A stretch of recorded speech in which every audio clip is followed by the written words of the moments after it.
Gentlemen, to season 2 of the Loves Gymnastics podcast, brought to you by the Loves Gymnastics Network, brought to you by the creator of this, Michaela Loves Gymnastics,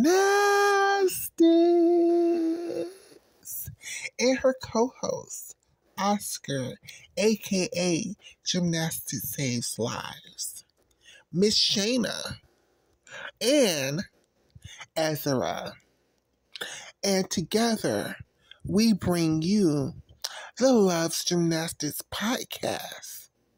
Season 2 begins now. Thank you, everybody, for your patience. We love and appreciate you. Don't forget to like, share, subscribe, tell a friend, bring more people into the community. It's NCAA 2025 time. Let's go, girls! And welcome, ladies and gentlemen, to another edition of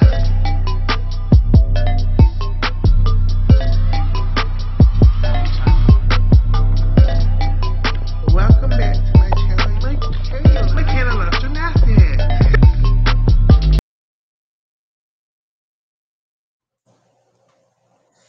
And welcome, ladies and gentlemen, to another episode of the Loves Gymnastics podcast, featuring me, Michaela Loves Gymnastics.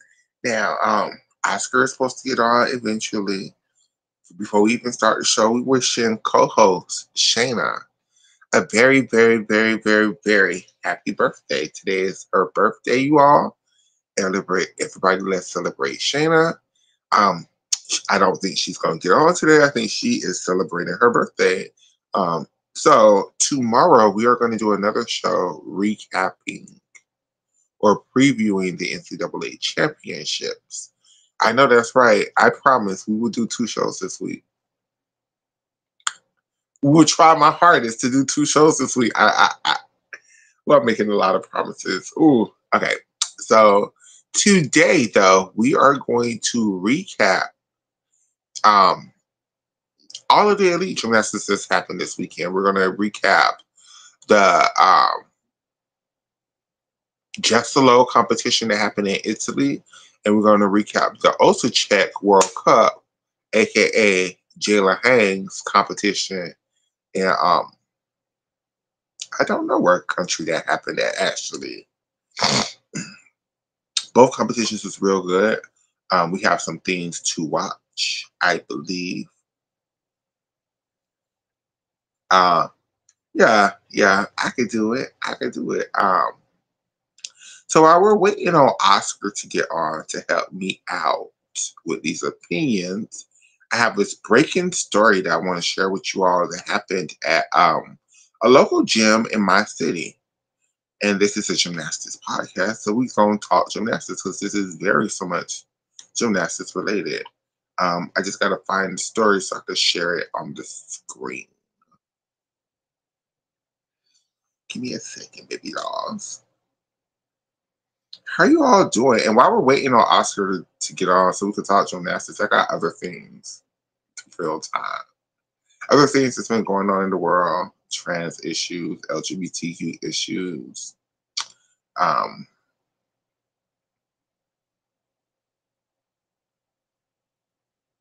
Yeah, I think I have enough. Okay, let's see if I'm very good with Twitter lately of not reposting stuff. I would think I've shared it, but I would send it to my little group chat and not shared it to my page. Oh, and I want to give a big thank you to everybody who have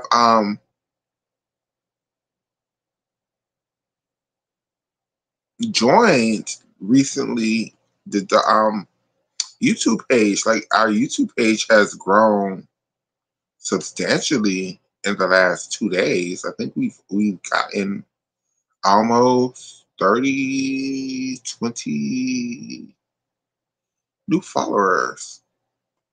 So here we go. Let me share my screens.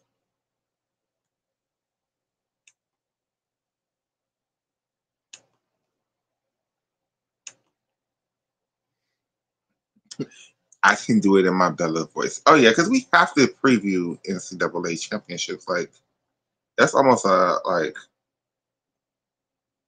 what the fuck would I be doing as a gymnastics blogger if I don't preview NCAA championships?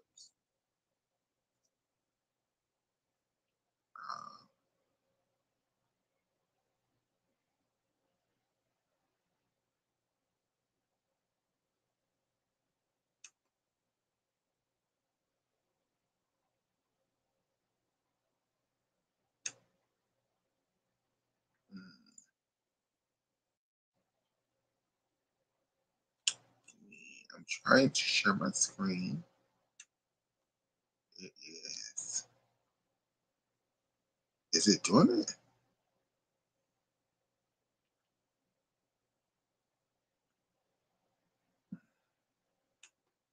Take this large screen so you all can share it, see it. There we go. And let me try to.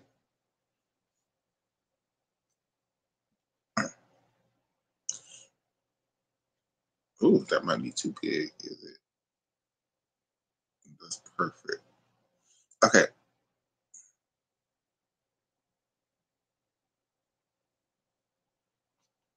Look, I'm looking at my forehead. What did I do? There we go.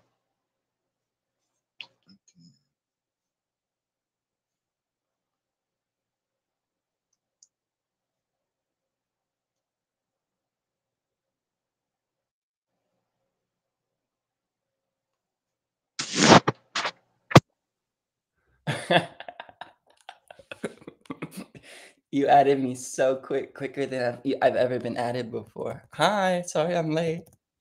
It's okay. It's okay. I'm just reading this story. So I'm so sorry, but I'm so blind. Let me find it on Twitter so I can read it from Twitter because I can't even see that, and it's like my screen. Um, but basically, this gym coach in Tallahassee was arrested for having sexual relations with, I believe it's her students. I believe it's her students. I don't think this is a biologically cisgender male coach, but I could be wrong, but I don't think I am.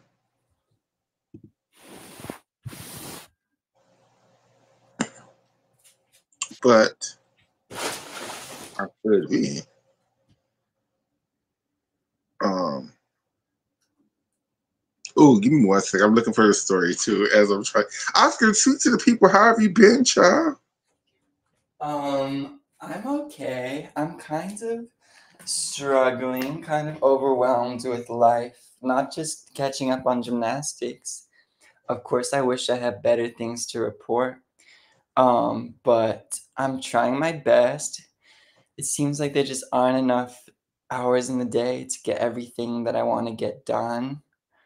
But yeah, I don't know. Struggling a bit. Just being well balanced with things, social life, family, love life, gymnastics, paying the bills, not in that particular order, of course. Getting enough sunshine, focusing on my health.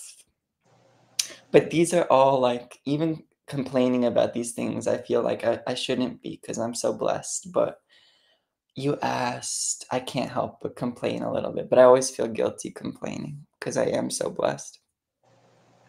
Complain, child. Complain. And I'm Yeah. so sorry that y'all getting this close up view of this crusty ass lace on this week. I just didn't feel like doing very much to do this show today. So y'all get a very natural, raw Michaela Loves Gymnastics. But y'all should be used to that right now. Okay. Looking beautiful. At least the camera's on. It's not just a black screen. I guess. So on April ooh, dyslexia. On Monday, April 14th, the Leon County Sheriff's Office arrested Tiana T.Y. Colson, a gymnastics coach at a local gymnastics center, in connections with an ongoing investigation involving sexual assault of a minor. Yep. Detectives conducted a thorough investigation and determined that Colson engaged in an inappropriate and unlawful relationship with a minor over an extended period. Colson has been charged with multiple offenses, including sexual battery involving a victim under the age of 12 and lewd and lascivious molestation involving a victim under the age of 16, with the offender being over the age of 18. Anyone involved with any additional information, please call the number that's given right there. And Crime Stoppers, Stalker Lord. So, I mean, it's still a thing. And in USA Gymnastics can act like they have this better under control, but they don't. And they can act like it's just a creepy ass man. It's not. Um, This is a woman, the coach? I believe so. I believe so. By their name, I'm saying yes. By the picture, I'm confused. But by their name, I'm assuming they are a woman. What's their name?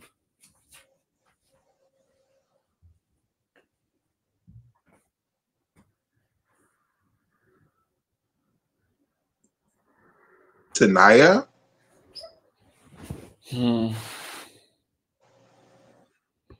Okay, I always feel like it's a little risky to go by names, but either way, it's terrible that abuse is still happening, period, in and out of our sport. And it's also, I want to say that I think this person is a woman and a part of the rainbow community. I also want to say that a lot of the times we've been getting this message in the community that, oh, just let the gays do it. The gays ain't trying to do. I mean, for the most part, the gays are safe, but not 100%. And you should never put your 100% trust in adults when it comes to your children. You have to be mindful. And from under 12, they were having sexual relationships with people in that 12-year-old age range, not even in puberty. That's low. That's awful.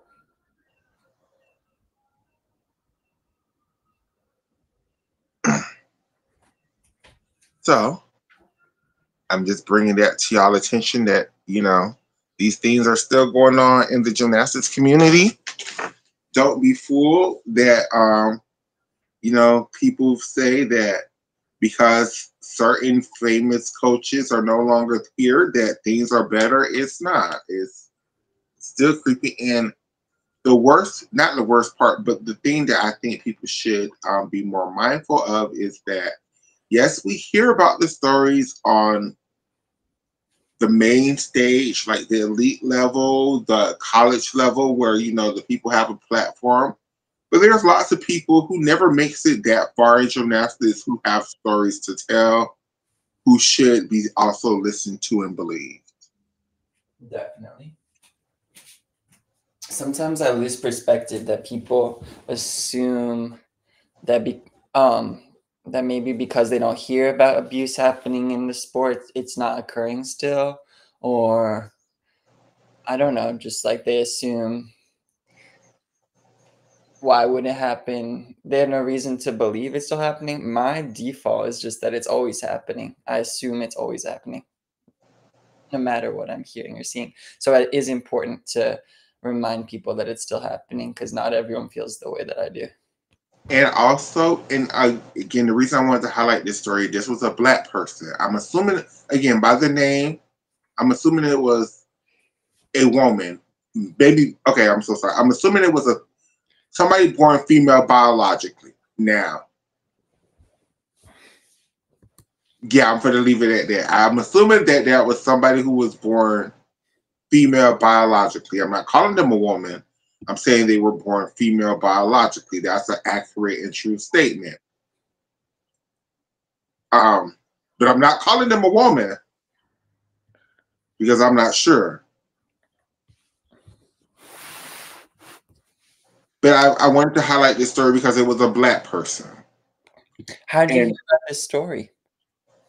actually, it was just in the local news. I'm just like, oh, this is gymnastics related. I have to talk about this. That is so random. Okay. I'm glad you It brought it was up. very random. It was very, very random. Because I would love to, like, yeah, be less messy and, like, get the facts straight. But it sounds like it's not, there's not so much reporting going on around it. That's the only story that they have, the little clip that I ran. That's not even, it hasn't even been like a news, like a news report clip that I could play about it. That's the only information I could find.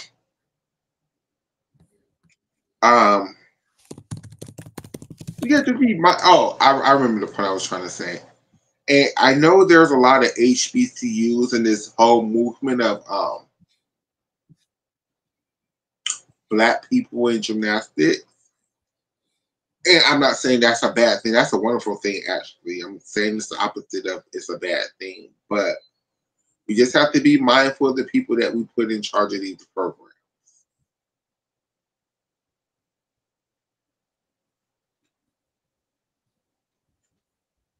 Very mindful and very careful. Yeah, I got one more story that I want to talk about before we get into the actual meat and potatoes of the competitions that happen. Okay. I just saw, did you see, I doubt you just saw it because she just posted it. But Dominique Dawes just posted a nice little video of her daughter doing a back handspring on beam on Twitter. And she wrote a caption. Can I read it really quickly before you get into the second story?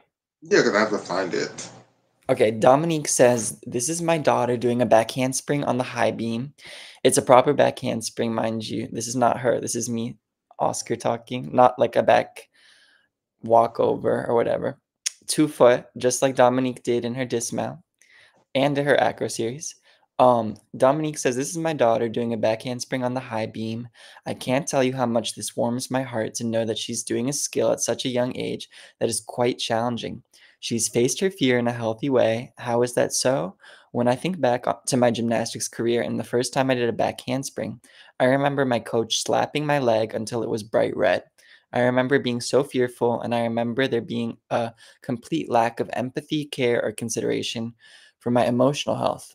I practiced because I remember hiding in the bathroom at the gym for my whole 5 hour practice because I was too terrified to get back out in the gym to perform my back handspring series.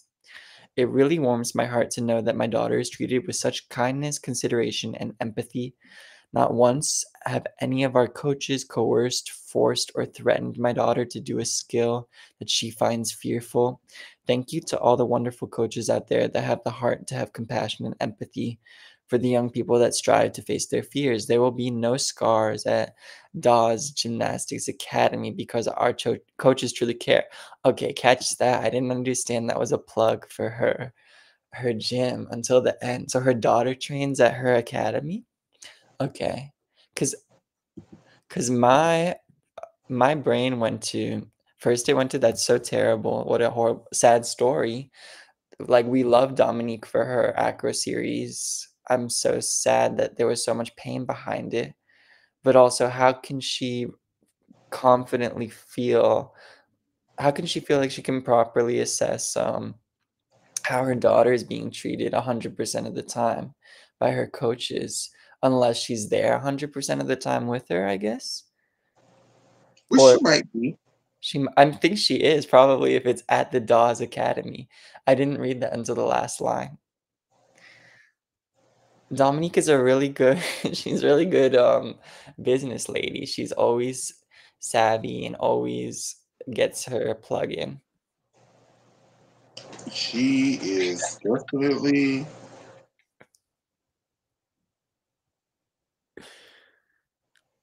that.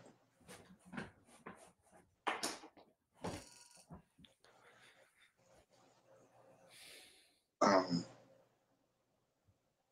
Congratulations to her and all the Fox News analysts that she's been doing or trying to get to or something.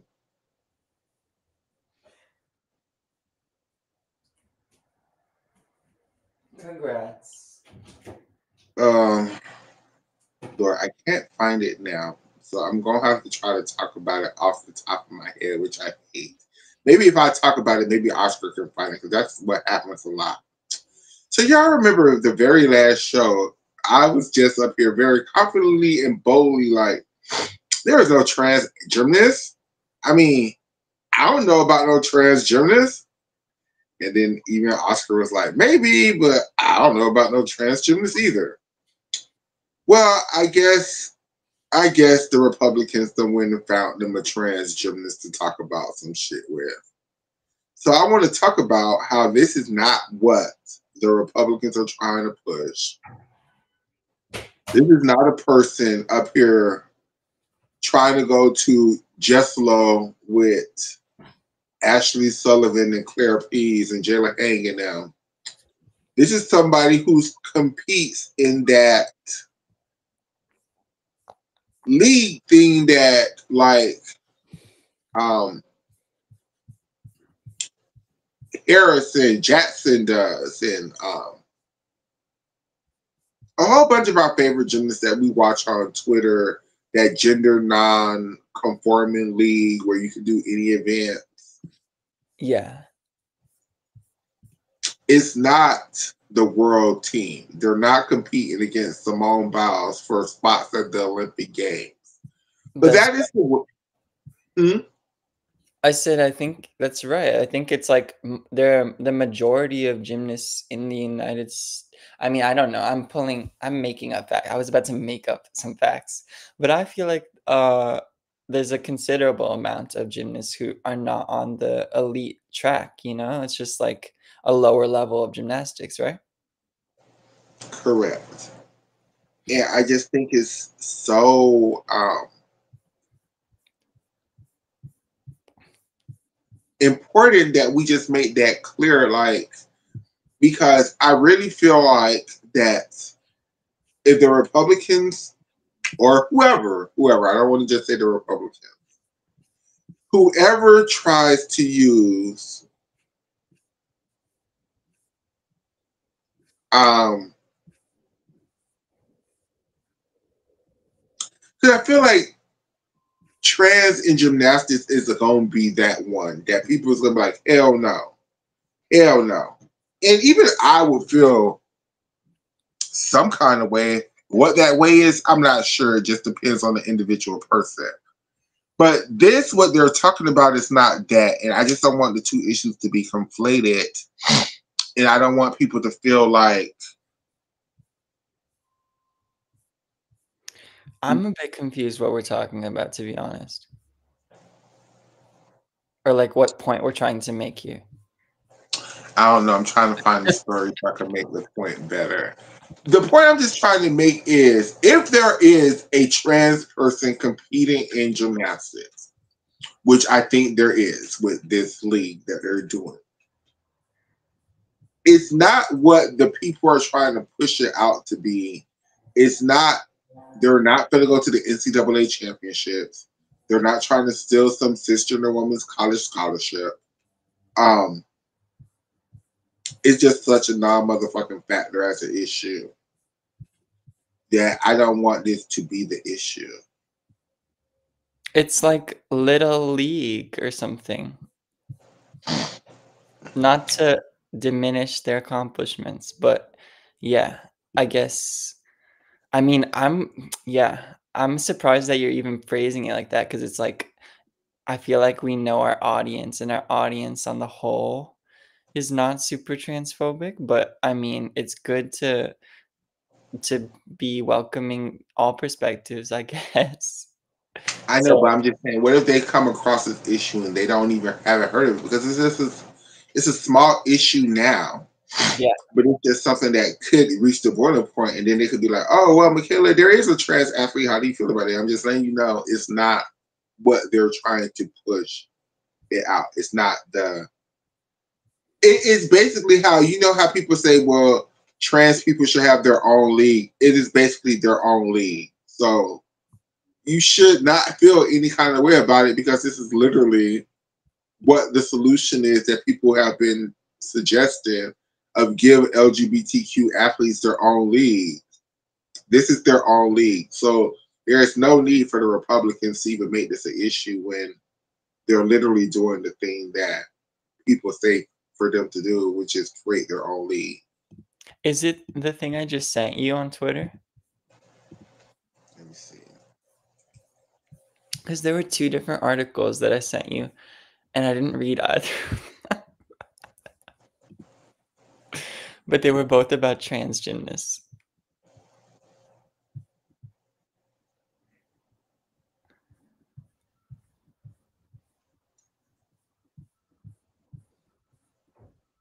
I'm trying to find the second one still. Sorry, everyone. Bear with us. Yes, it is this one by Will. Oh yeah, we have to talk about the mixed team event at the Olympics too. I forgot about that. Y'all are carrying on. Y'all are carrying on for no fucking reason. Carrying the fuck on.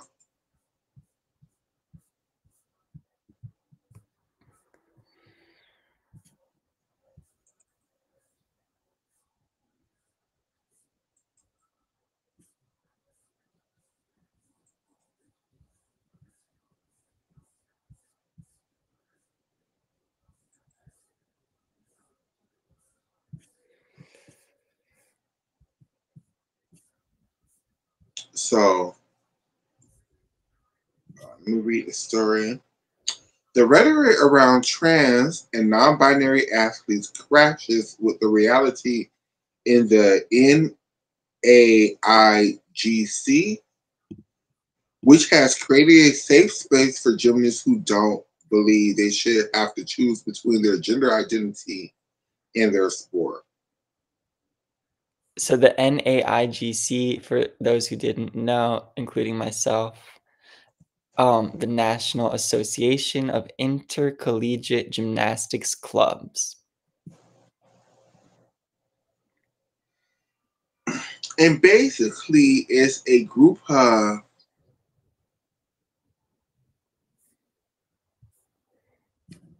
I don't want to just call them queer gymnasts because that's just not. I mean, it's for everyone technically. Straight gymnasts as well, and cis gymnasts as well. But it's just not conforming to the standard rules of elite gymnastics.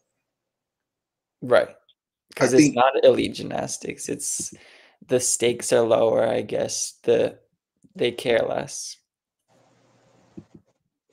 That's and my I think, basic understanding, but it could be dead wrong.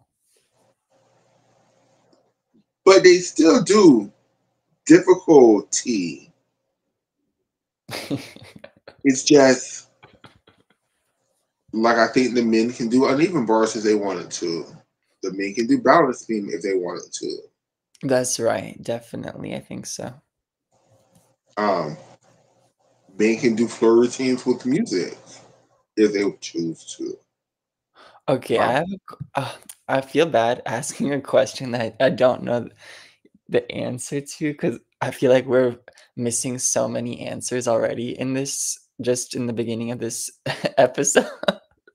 Like we're coming with a lot of not misinformation, but we're lacking answers and information. Sorry about that. I feel bad about that, or at least on my part. But what is up with isn't there a league also that doesn't have to do with college, but is also for like adults can be part of it?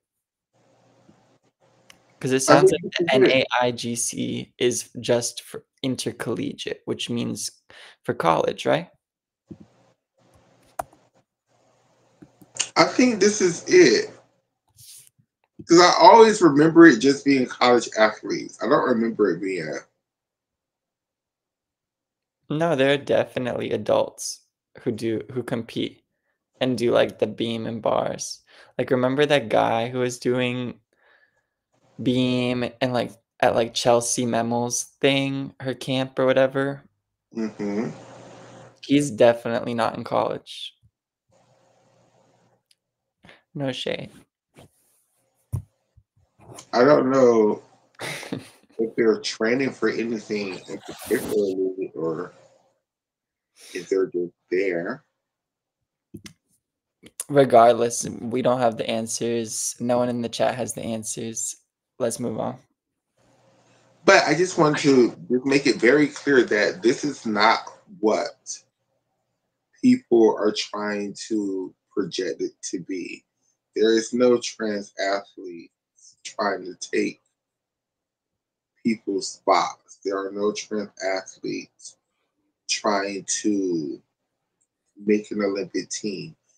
To my understanding, now, if I have different information later on, we can come back and talk about it again. But that's just to my understanding at this point in time. Did we even read the article? Let me read the article. Oh, my bad. My bad. Let me just skim the article. Maybe there will be answers to some of my questions. Okay. Mm-mm-mm.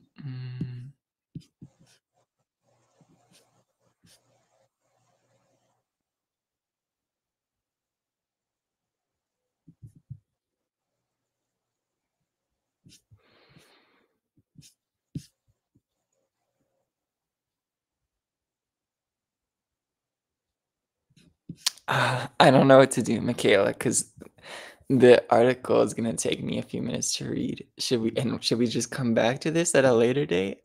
Should we read the article? It's not a short article. Can we skim through the article because I'm curious now?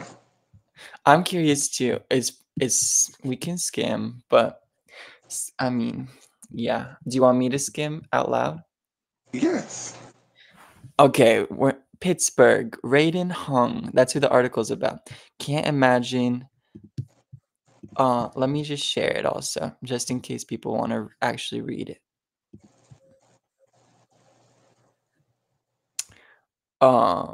Any way you could change the format? I don't think people can read that realistically.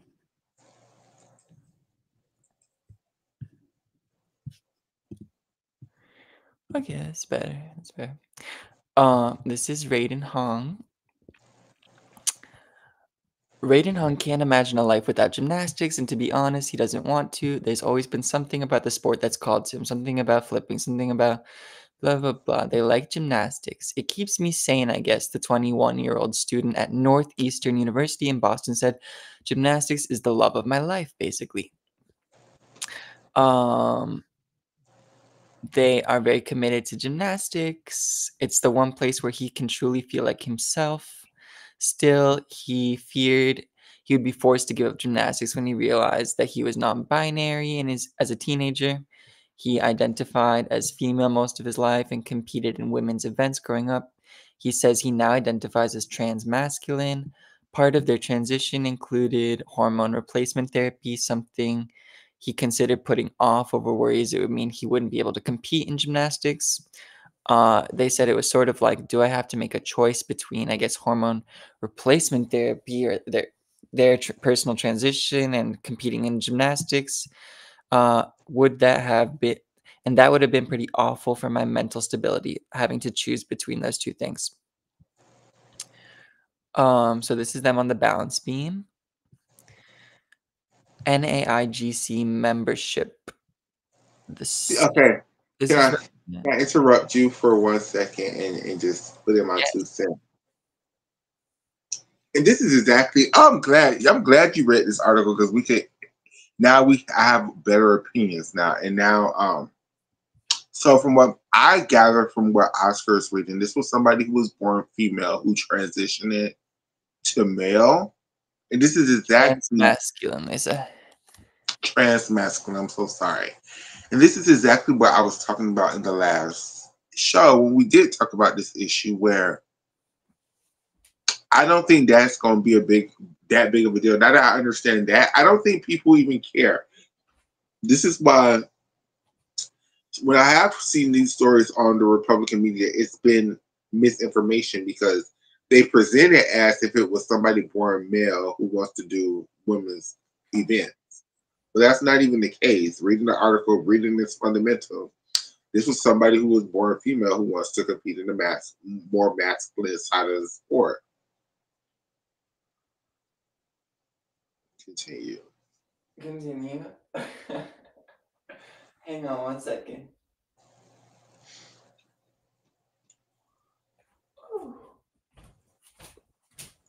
Continue.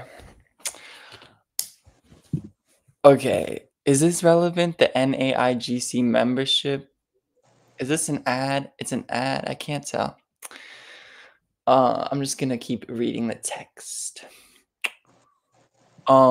The NAIGC, what we've been talking about, gave Hung safe harbor. The stated mission of the steadily growing organization that includes more than 2,500 athletes in 160 clubs. Why is it clubs and not like colleges or whatever? Across the country is to provide, they aim to provide a place for college and adult gymnasts. Okay, that's the gag. College and adult. So we could be part. Sorry. I got a little distracted. I know that was hard to understand the way I read that. The NAIGC gave Hung safe harbor. The stated mission of the steadily growing organization that includes more than 2,500 athletes in 160 clubs across the country is to provide a place for college and adult gymnasts to continue competing while pushing the boundaries of the sport. That includes, but is hardly limited to, being as gender inclusive as possible. During local NAIGC meets, for example, so I guess they're all over the country, maybe. There are no gender categories. Athletes compete against every other athlete at their designated skill level, which can run from novice developmental routines to ones that wouldn't look out of place at an NCAA Division I meet, allegedly. Gymnasts can also hop on whatever apparatus they want. Women on parallel bars, men on the bounce beam. You get the idea. At its annual national meet, the NAIGC even offers the quote decathlon, which allows athletes of all genders to compete against each other across all 10 disciplines. 6 in men's, 4 in women's. I've never heard of that. That's crazy. We want people to be able to continue No doing way. gymnastics in adulthood in a way that feels comfortable and safe and supportive for them, said Ilana Shushenki, NAIGC's director of operations. So that's a That's much not nicer message true. than the head of the FIG or whatever. There are 6 events for the men and 4 events for the women, but 2 events are the same, so it's 8 events.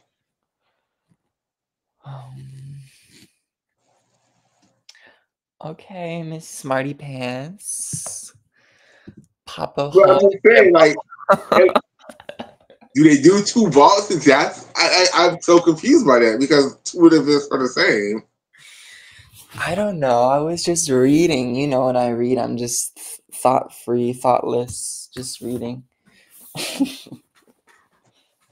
a great question. I've literally never heard of the decathlon in gymnastics Me before. either. That's why I'm confused.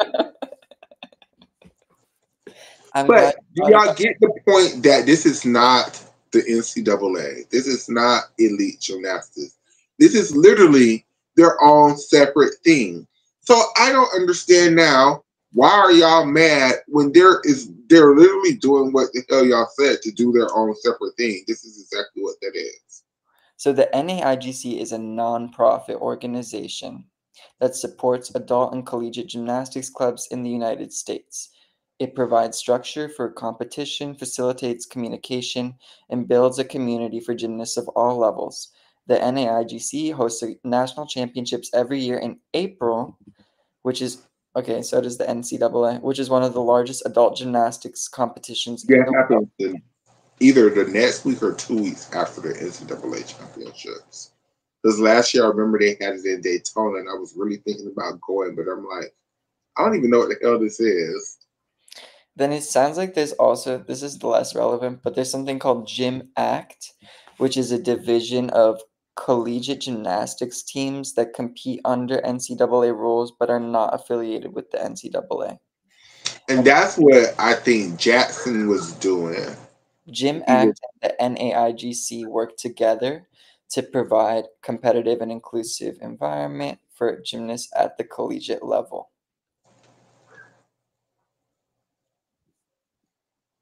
It's very, I mean, it's like, it's, it's possible to figure out to understand these things, but it's a little confusing, in my I opinion. don't think it's confusing at all. I just think they need to rebrand. So this is my attempt to, hey, my name is Michaela Loves Gymnastics, and I would love to rebrand this league.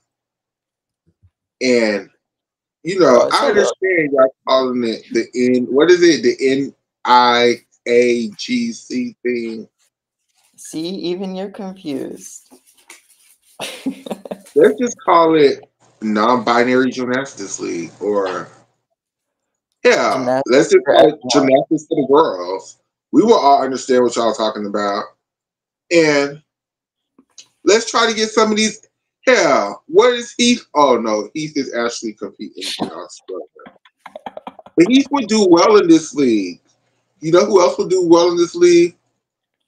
Kohei, no, is it Kohei? No, not No, Kohei. Kenzo. What? Kenzo would do very. Kenzo would eat y'all up, baby. I'm Kenzo sorry. would. No, Kenzo would Kenzo would eat y'all up. dominate. It would be unfair. No, I think it's some other. I think. Oh gosh, this is us. Is it Charlie Larson who does a bars? Charlie Larson does vault and floor and beam.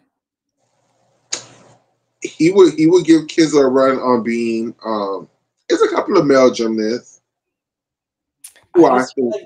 like these I would love to see these people compete all together on like the men's and women's, whichever apparatus they want. But like, and I'm not saying it has to be at the NAIGC championships or whatever. I feel like these people like maybe I do want to see them there, and I can't imagine it because to me all of these people would be too good for the way I envision NAIGC right now. But see, they have different categories. So I mean, everybody don't have to do everything that they can do. You know. Right. So Charlie Larson is like on track to he's like on track to be the national champion in the NCAA for floor this year. But he maybe wouldn't be the national champion at on beam at the NAIGC, for example. It would be a competition.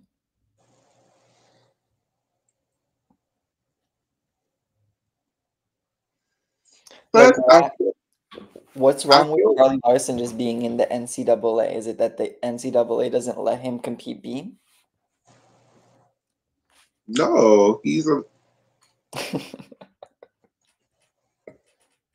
But I feel like this could be something. It's already something. I'm not saying that it's not something that's disrespectful to the Olympics. It's nothing. This could be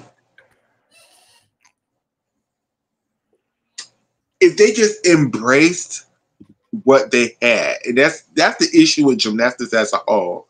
The women do it to a large part of you. Just embrace being rainbow. Host your national championship during Pride Month in on June. Definitely. But like then what about the people who are like this is like I don't know.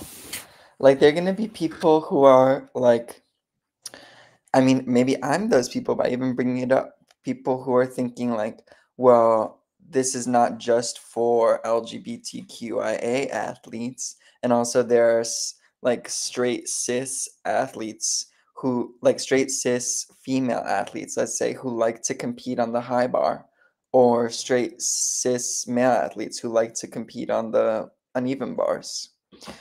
Do they have to make room for the LGBTQI? Do they have to be the what since when do they have to be the priority, the epicenter of it all? That it has to be about them and not just like a place for everyone. Why does it because have to be the gay league or whatever? that's what the branding is said to be. If you want to compete heterosexually and not want all these things, go do pommel horse. But you're a girl, you can't. Oh, well, go learn balance beam. I just Like feel you like can't have it both you're ways. corrupting it. I feel like you're claiming it as the gay league when it's like nah, it's just like there are gay people there. Exactly. That's what I'm 100% doing. I'm 100% Okay, calling I don't know it if I gay. agree, but I think it's hilarious. I think why not? Because like when things belong to everybody, it belongs to nobody. I 100% live by that theory. When things belongs to everybody, they belong to nobody. So by trying to make this specifically for everybody, this is why don't nobody know about it. Because why would I watch this when I have the NCAA's to focus on, and then when the NCAA's go off, now my attention is on elite gymnastics. Why? You have to give me a reason to want to focus on this. And by specifically making this the diversity league, or y'all say we need to create our own league, bitch. Well, guess what? We have, and really brand it as that. I think it will bring more attention to the sport. Not But the sport, to this. what if you think about it from the athlete's perspective? Like I'm an athlete who is not in NCAA or whatever. Like this is my only, or like I'm an adult like athlete, and like this is my only avenue to pursue adult gymnastics at this level. And like I just have nothing to do with LGBTQ. I'm not transphobic. I'm not homophobic, but I'm like it's the it's the gay league. Like I don't know. I think that's kind of strange.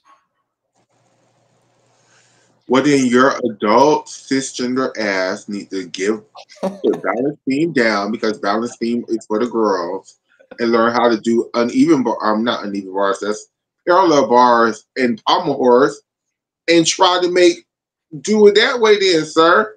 But if you want to be over here with the girls and you want to compete beam, you're gonna have to embrace this. This league is for the girls. I'm not saying that the gymnasts are the girls. I'm saying the fans are the girls, and you gonna have to cater to what we want as the fans. If you don't want to do that, take your straight homophobic ass over there and learn how to do pommel horse. Wait, why would they need to cater to the fans? You're not paying them any money, let alone any attention.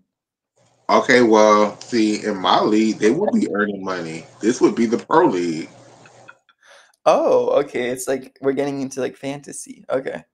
Make Yeah, believe. I'm saying I would rebrand this. This would be the pro league. This would be 100% nothing to do with college, a professional league, but for the girls, not the girls, the gymnasts, the girls, the fans. It would be a spectacle. It would be a It would be spectacle. up there. Like I think I'm like focusing too much on like what like if it makes sense or not, in a rigid way. Like to me it makes more sense to just make a new thing. But like yes, I live for that idea. That would be great. I would watch it. I would enjoy it thoroughly. It would be a spectacle. It would be like drag race, basically. I would have like drag queens come and judge, not judge, because I would have to teach. Well, I could teach Katya gymnastics, and she knows gymnastics. I could teach her the scoring system, and she could be a good judge. Like it could be a thing. Like it could be. It totally could. I didn't realize you were. you were so into the idea, and you had such a creative imagination. Yeah, I'm just saying, like, have the judges, like, instead of just like having scores on the board, have them write the scores up like a ball and like tens across the. You can actually give the people tens across the board. It's like, oh my god, this could be a thing. I'm so sorry. I'm gonna They stop did giving y'all that ideas though. before y'all take my shit. Hire Michaela Loves Gymnastics. We gonna make this a thing. We just gonna get y'all some sponsors so we can get some things going on because this could be fun. Michaela, you know what Eliminate some of we the boring events that don't nobody give a damn, like pommel horse and rings. Don't nobody give a fuck about pommel horse and rings. And just get. Oh, this could be fun. you know how many jobs there are for the LA 2020 Olympics right now? Like literally like thousands of jobs that they're hiring. Ooh. Just for anyone who's interested in being involved in some capacity.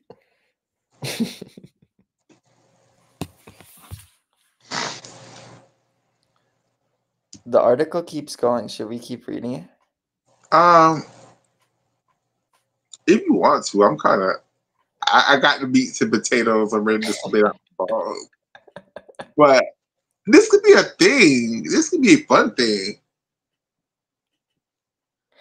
This looks interesting. Okay. So trans athletes find themselves the target of hate and heated rhetoric. The Trump administration signed an order that gave federal agencies wide latitude to ensure entities that receive federal funding abide by Title IX in alignment with the Trump administration's view, which interprets quote unquote sex as the gender someone was assigned at birth. A day later, the NCAA said it would limit competition in women's sports to athletes who were assigned female at birth. The message to the trans community was clear: you do not belong here. Several trans and or non-binary members of the NAIGC, which is independently run and volunteer-led and does not rely on federal money to operate, felt it. Someone. See, but again, I think that even that rhetoric is not fair. It's not fair to trans people. I understand what they're trying to say, but Wait, what? Yeah, yeah. Say what you think. Because I don't think that rhetoric is fair to trans people. Even this gentleman, I'm so sorry that maybe even this person who the article is about is 21 years old. They began their transitional journey less than a year ago. So even if this person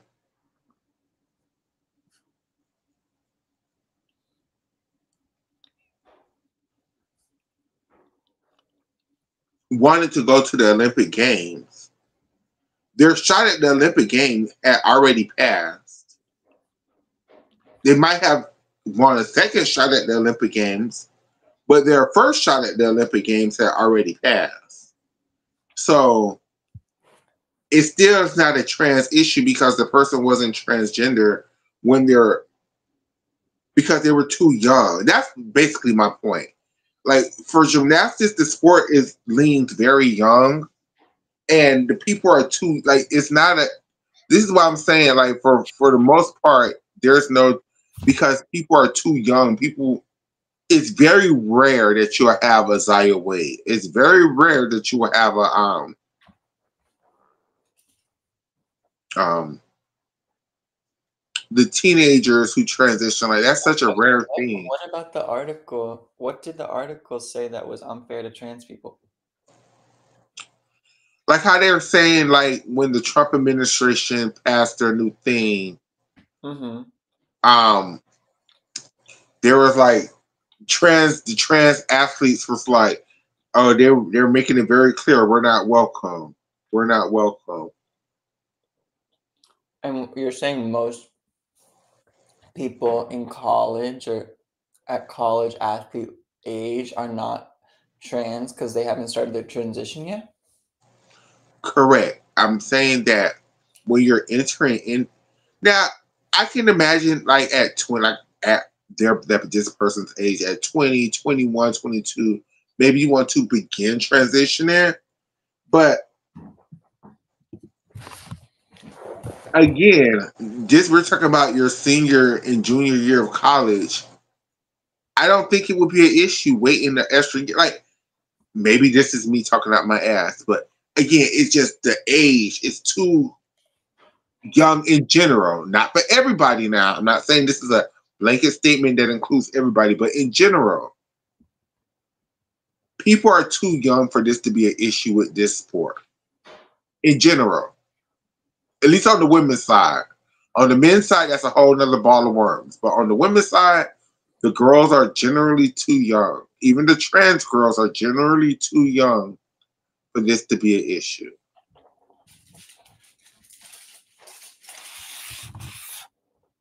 And for Um, them to, and what I'm saying is unfair. It's like y'all acting like it's like tens of thousands of like, and this is the issue with this whole trans and sport thing. So like y'all acting like it's tens of thousands of trans people like marching. Like it's only like a very few limited number of trans people in these sports to even begin with. So these whole it's just non-issues. Like this is a non-issue to me.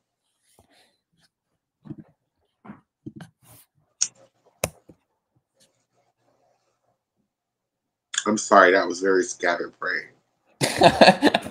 it's so okay, but it was a little hard to follow. But you took it several places. We're speaking on several different things. But I don't really. I mean, I'm not here defending this article, this publication. I Oh, no, totally I'm thought. not saying they're doing anything wrong. I'm just Oh, saying I totally thought you said that what they said the rhetoric was unfair. I think the rhetoric is unfair, but it's just a rhetoric that everybody uses. I'm just saying in general. I don't like when people do that because they're Is it like misrepresenting. it misrepresents? It gives misconception, Correct. false Y'all acting like it's messaging. just a whole, like, there's this whole trans committee, and we're just like, they just won't let us play the gymnastics. They won't let us play the volleyball. And I'm just saying, it might be some, but that's like a handful of people. Like, most trans people are like, what my concern is these damn bathroom bills, bitch, because y'all are carrying on with following bitches into the bathroom now and arresting them. And I live in a state that does that shit. And I just thank God every day that I do not work somewhere in the public. That's the shit that I'm on. I'm not on trans people doing gymnastics or trans people in sport. I'm on why are y'all following people? And the gag is it's very few trans women that y'all actually catch in the bathroom. It's actually a bunch of cisgender women that y'all misidentifying as trans and following them into the bathroom and trying to gather them. I think I might have heard of one or two stories of actual trans girls being harassed in the women's bathroom. It's a lot of y'all cisgender women though who are getting harassed trying to go into the women's bathroom. What a fucking mess.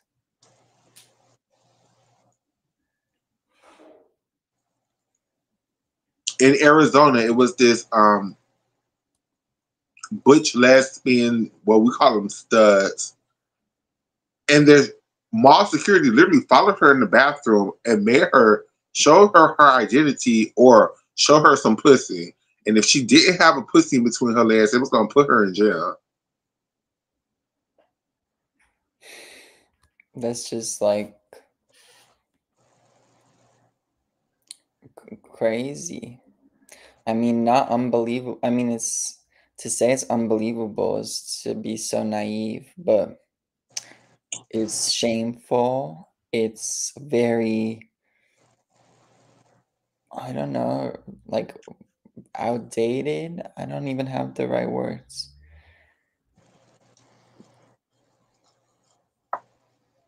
Period. So that's all I'm saying. That's just what I'm saying when I say I don't like this rhetoric. Like it's just and I'm not saying they're doing anything wrong. I'm just saying this is just me, a personal ick with me. I'm not saying that the article did anything wrong. It's just a personal ick with me when I hear liberal media, because it's a liberal thing, who be like, Well, I'm glad you clarified. I actually didn't understand at first. I'm so sorry, yes. Like I said, scatterbrain. Um, when they're like, the trans community felt this, and I'm just like, no, the trans community did not give a fuck about this. Like, we did not give a damn that Trump said that you have to be, because the handful of trans people that this affects is such, as a whole, as a community. If y'all say right now that trans people can't play sports, There are but so many things to prioritize above that right now. correct, but you be like, but trans people get housing and trans people get health care and trans people can work wherever they want to work without being harassed, but y'all just can't play sports. I would be like, well, girls, I guess y'all won't be playing sports today, girl, because we're gonna get all these other rights and benefits that are more important than these 3 or 4 people who want to play sports. And at the same time, I would say for me personally, not as a trans person, like I feel like those few trans athletes and the gymnasts in the article, they're young and they have every right to be upset and to feel like gymnastics is a huge part of their identity and their joy, and they have every right to be upset about it and to feel like it's as much a priority as other things. I mean, I give them grace. They're young, you know? Personally. Doesn't mean you have to agree. I thought there was gonna be a butt in there. Okay, There's no I was waiting for the butt. Okay, and yes, because at that moment in your life, it does feel like it's everything. But I don't know, Oscar. I just feel like it's kind of selfish if you just want me to be honest. Um, It is, but like I just know I was so selfish when I was that age. it everybody was. Everybody was. It's such a non-factor. It's just such a non-factor when it comes to the greater scheme of things. Now, of course, you have to fight for everything, because if you don't fight for everything and they start doing shit, you be like, how the hell did this happen? But in the grand scheme of things, these trans athletes, especially if you're a gymnast, you have this whole league to compete in. So I don't want to hear no shits. Right. Maybe we didn't read the article fully, so maybe the league is relatively new, or maybe they allowed more people to do more things recently. Maybe. For all we know. Um, I mean, I just feel like I should leave the link in the chat for anyone who wants to read it. Absolutely. But I think we're ready to move on to a new topic. Absolutely too. And the next topic, well, do you want to talk about Jesolo or do you want to talk about Osijek first? I want to talk about Jesolo first. Jesolo was fucking amazing to me. I don't know why Jesolo just gave me all the life, all the feels. It was I felt, this is why I felt gymnastics. I'm like, oh, gymnastics is back. Like, oh, gymnastics. Oh, this felt wonderful to me.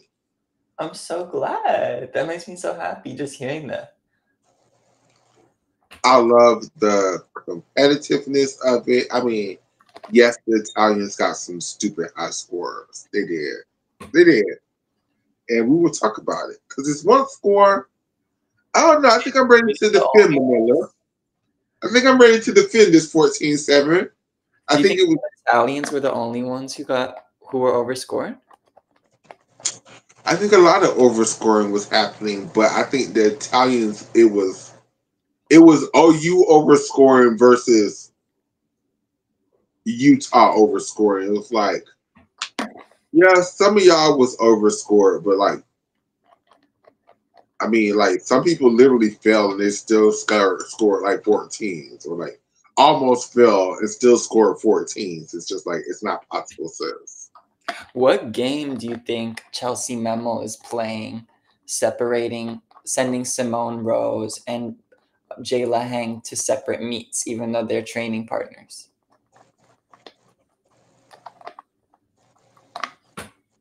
I don't think. I think she feels like Jayla competes better as a solo athlete, and she's trying to get Jayla ready for. I think they feel like Jayla is the best all arounder in the country right now, and they're trying to get Jayla mentally there to be the leader of the team, to be the all arounder, to be the one that they can rely on any event. Don't you? She's What? not there yet, in my opinion. How could they say that she's a better all-arounder than Claire Pease? There's arguments.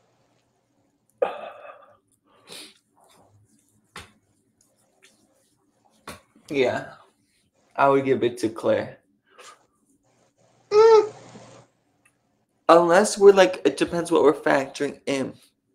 I mean, if you're talking about, I'm talking about potential more than consistency. I'm talking about consistency. I'm talking about everything. Like At a all. real world all-around final, like where all the girls are like, making mistakes and it's like who has the least mistakes type of thing. Yeah, I could see Jayla making a stronger case than Claire, but like not for sure. And And my fantasy, it's definitely Claire. plus Jayla started to upgrade now, so she did a way harder bar routine than she's been doing this season.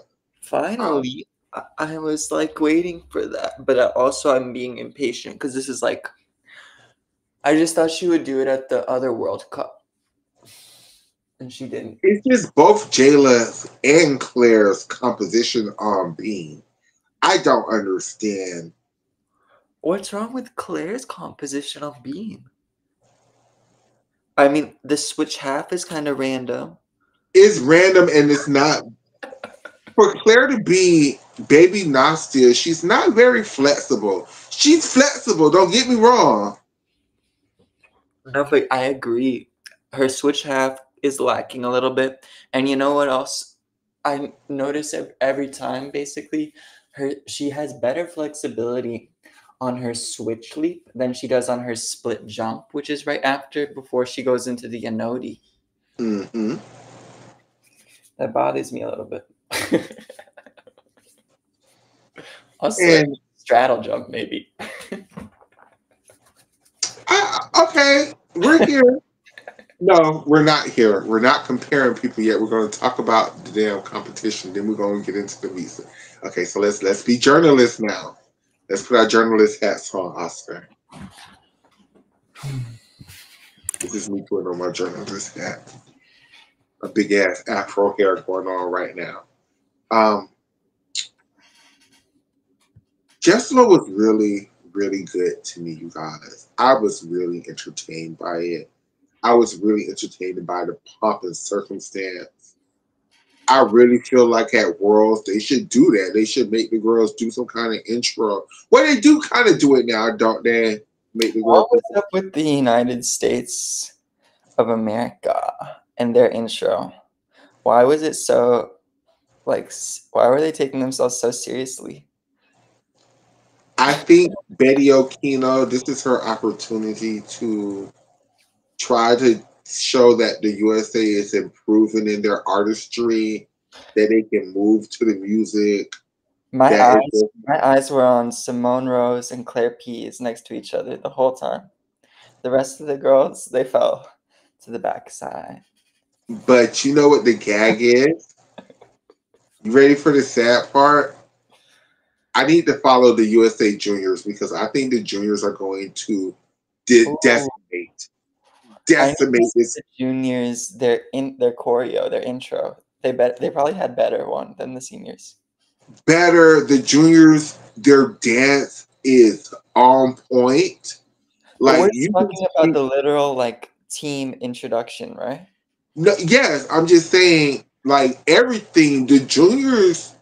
Again, y'all know I keep saying this squad reminds me of that damn right after The Sydney squad. Athens squad. Yes, the beginning of Athens squad, and it's the same thing. It's just like I remember watching the right after Sydney, there was this competition that they used to have in America, very similar to Jesolo actually, that the Americans used to have. It was called What was it? I know they used to have the World Cups, the compass back then. no, it was a team competition that the Americans used to have every year. It was like I think it was like America versus Romania or America versus the mixed team competition. It was America versus Romania versus China, I think. I would love that. But they used to do it every year. The last year they did it was 2021.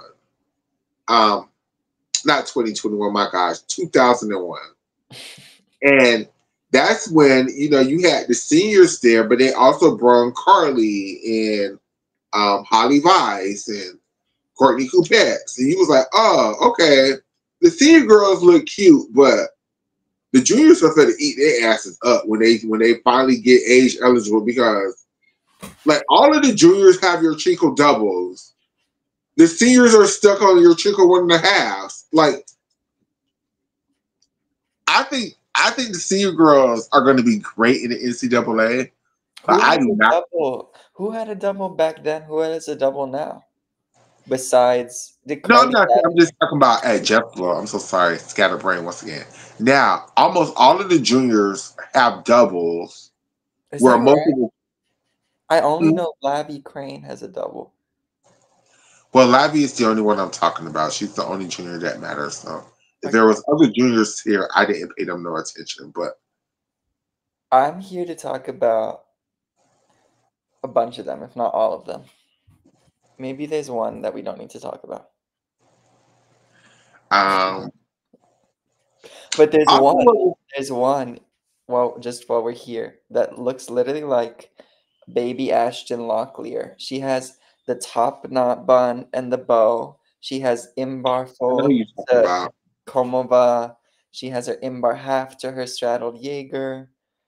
She's giving Ashton Locklear tease. I don't know if she has the same coach or not. Charlie Bullock. Oh, once again, I want to apologize to Tatum Dirsch. I know Yeah. who you are now. Yes, Tatum Drush. I only saw her vault at this competition. That's the only thing I saw her do too. So Denisa Golgota of Romania. She returned her first competition since she uh, came out of retirement.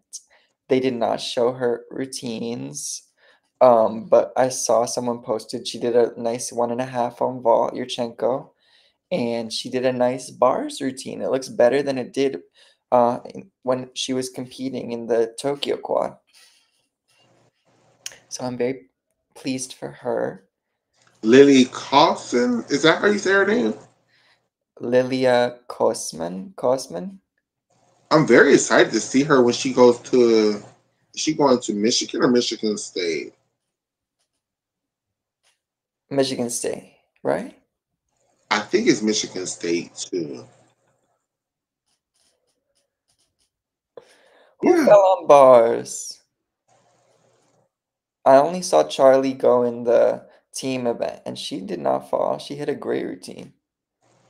And Denisa didn't. Did Denisa fall on bars? I know Anna, I want to say progressed so bad. Barbosa, Oh my gosh, the team event, because that's all I watched. I haven't watched the event finals except for Manila's Beam. The team event, I was so excited for Romania, and then they have who went first? I feel like they all fell. They literally all fell. Every routine I watched. I think Lilia fell. I think Anna Barbosu fell. I think Mihaescu fell. I was sad. The Romanians just have, especially now, they have a team. They just don't have consistency. They don't have smart coaching. They have these weird ass routine constructions. Um, Where's the confidence? with the Romanians, it feels like they're just literally just throwing skills at this point. Like That's a good way to put it. It's not like it's not a cohesive routine. the only one whose routines look cohesive is Anna Barbosu. Everybody else routines just look thrown together. Like And the thrown togetherness makes it feel like they could fall on any skill. It's like and they could. And they could.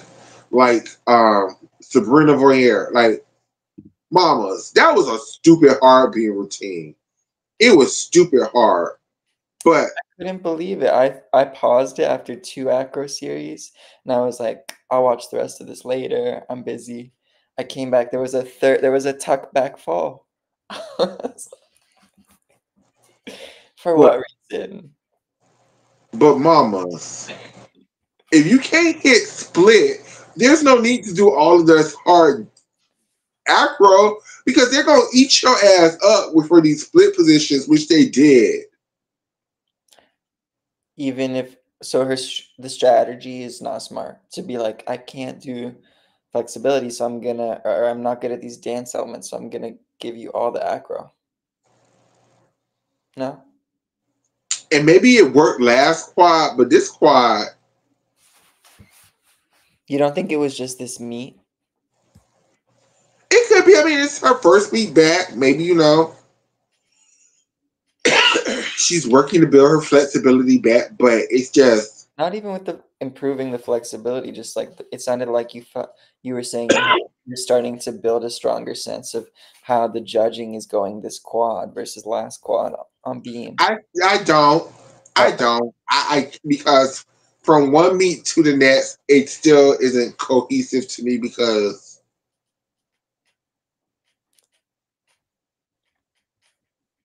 Because it's I not. mean, yes, Sabrina has issues with hitting splits. So does Jayla Hang. So does Claire Please. So do a lot of the gymnasts. So and they Where still score. where do you notice it with Jayla? Which skills? Every time she leaps in the air and tries to hit a split position, and it's like, ooh, Like every Sean time? John, where you at? Whoa. I don't know why I haven't noticed that. I feel like I would have. It doesn't mean it's not happening. I will keep an eye out for that. Jayla Hang's gymnastics reminds me a lot of.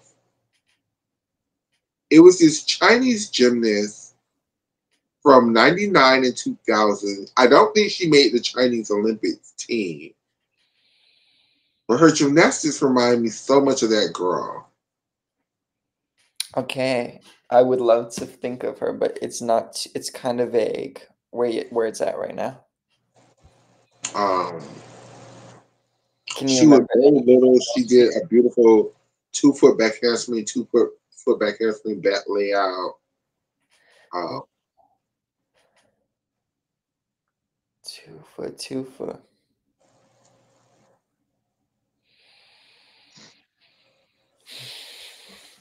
oh, I can't think of her name or even very much about her, but that's who Jayla Hung reminds me of. Super random. I like the Sean Johnson comparison. Um, Maybe a little Vanessa Atler, the way she walks into her beam dismount. More Samantha Paget. Samantha Pejic did that too. Okay. What else should we talk about from Jesolo? The Italians, they had two scary dismounts on their double Oh my gosh. back to back. The And then Italians, y'all. I understand y'all don't have that many gymnasts, but y'all better break the ones that y'all do have. Like, let them girls rest. Get them a year off. Like, yeah, I wonder. I mean, I don't know what the that's story. a great one, Nisha. That's a better example of who I'm thinking of. Wang Yang of China is exactly who Jayla Hung reminds me of. Less powerful, but just a little bit sloppy everywhere.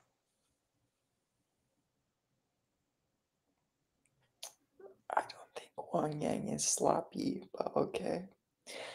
Um, I want the Italian Federation to incentivize the gymnasts to take the year off, you know? Because they're competing at Jesolo to make money, right? Um, And Series A and all these World Cups. Like Manila just finally did a World Cup in December of last year. She did the very last Arthur Gardner World Cup thing. And in January, at the end of January, she was right back at Series A. Like, it's scary. It's not smart. I mean, I understand that, and maybe it's a cultural shift that maybe I'm not saying that Italians are doing it wrong because we do want to see the girls compete more, like in America. Like, how often do we see the elites compete? Maybe like 5 times out the whole year. Yeah. So But there can be somewhere in between. And also, you can compete more, but like have it be more spaced out and not always correct. And stretched again, or in watered America, down a little bit in areas. the argument for us as Americans gymnastics fan is compete the B team, compete the C team. You don't always have to send the A team. We don't mind the girls coming in third and second place sometimes. Like we want to see the B and C team compete too. Because in America we have enough girls to have a B and C team. I don't know if the Italians have that level of depth. They definitely have a B team. Italians, they Mm-hmm. definitely do. They had so many good gymnasts here. I think the Italians, they from the first session, they looked like the strongest floor team to me. They look like one of the strongest. I would say floor and bars are their best events right now. And then vault, they're good, but no one really has like there aren't that many doubles. They're just like okay 1.5s or a lot of fulls. And then beam, is doing a difficult mount. Everyone has a solid layout step out series. Some if anyone's trying to do any difficulty, it's like very sketchy with the form, especially when it comes to dance elements, you know? But don't you feel like they're really like they have a good basic level of like they have like perfectly adequate inoffensive floor routines that could go like everyone could go up and score 13. No one's gonna score 13.5 plus, but everyone's gonna get like a 13. I don't know, like how many countries can say that with like multiple sets of teams? You know, they could set up like 2 or 3 teams of athletes that could do that. I feel like depth. I feel like the Brazilians sent a newer team. I wouldn't say a weaker team. I think Just they a were newer all team, first year seniors. trying to get them experience.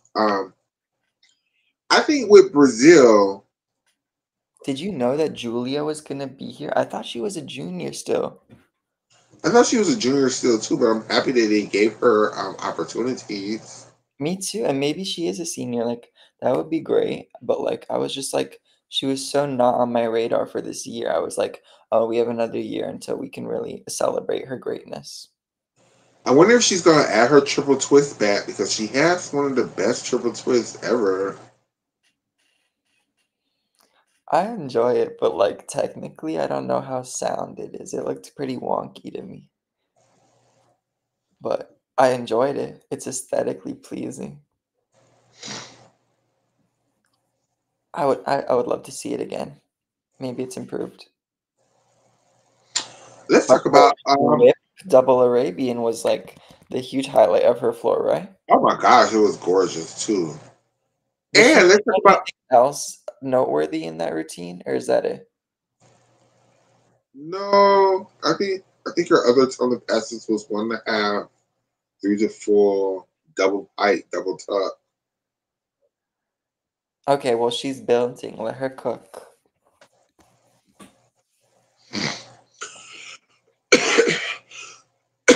I want to talk about this Canadian girl who Two Canadian girls for me that I want to talk about. mama was out there doing syllabage as open. I'm like, oh, and the Americans are oh, Well, you knew that. Well, Claire Pease had her syllabus, right? Did yeah. Did Ashley Sullivan get rid of her syllabus? Anyways, anyways, it was I great. How many syllabuses do we see from Canada? Zero. So this is a huge improvement. Leah Monica Fontaine, and I knew she was coming hard because she posts these insane training videos on all four events. She really has the potential to be a very, very competitive all around gymnast. And she definitely on vault also. She's be ready for this. If not the Amanar that she's training, the Chung is definitely going to come, I would expect. And the other gymnast on, they might have done other pieces, but they really stood out to me on floor from Canada. Their name was, let me just find it. is it Simone Black? Oh, what? I don't think that's someone's name. I don't think- Are you thinking about, there's like there's Simone Rose, and then there's Gabrielle Black. Oh, okay, okay, okay. But was Gabrielle Black even here? I didn't see her. I'm not sure. No, she Every wasn't. black girl from Canada, I think, is her. So This girl is from Canada, and I had never seen her before. I don't think her name was Alyssa Guerriere Calixte. I'm butchering it so bad. I'm sorry.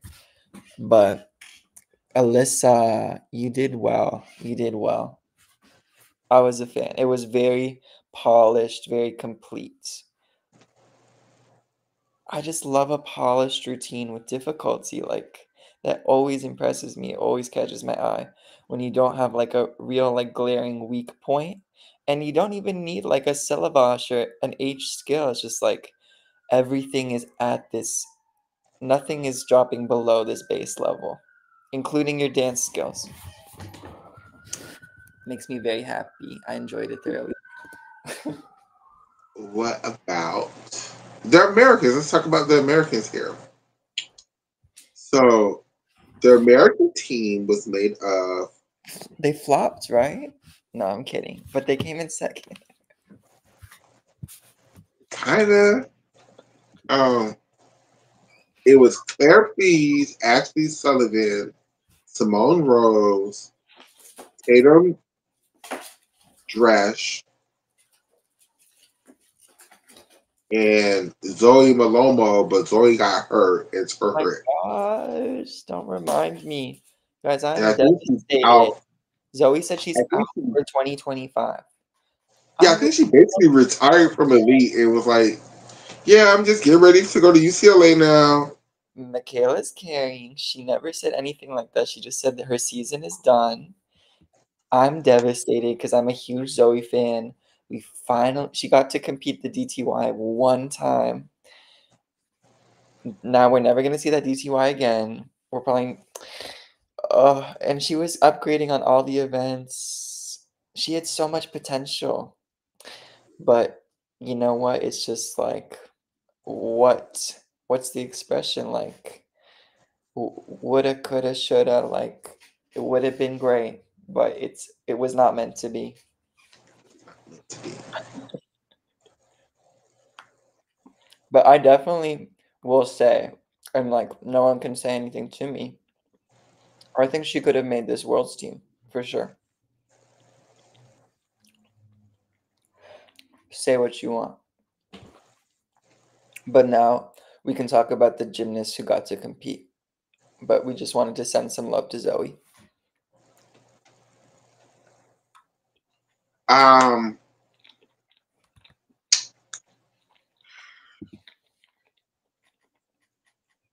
Do you think they I would have want won to say with the Zoe? Americans look great, but that would be a lie. They didn't, which Do made you, it fun do you for think they me. would have won with Zoe?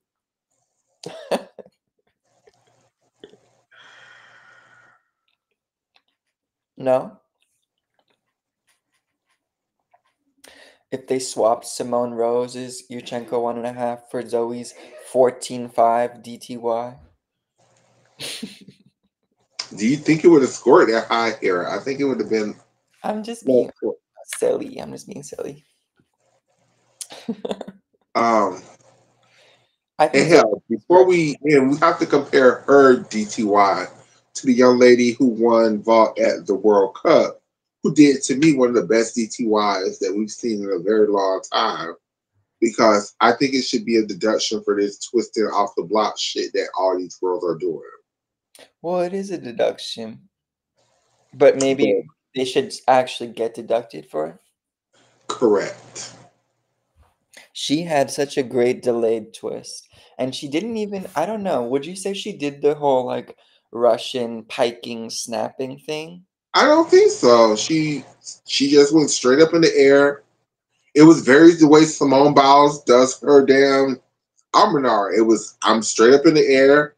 When I get to a certain point in the air, I'm doing two twists, and then I'm gonna land and get the best score here, bitch. And it was everything. Let's watch it. Let's watch it.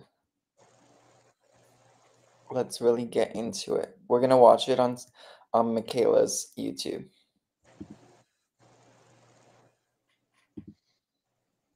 Speaking of Michaela's YouTube, thank you everybody. Like I think I gained like damn 20 subscribers in a day. That never happens. As you should. I saw that your videos were getting a lot of views, and I was so pleased for you, because it's what you deserve.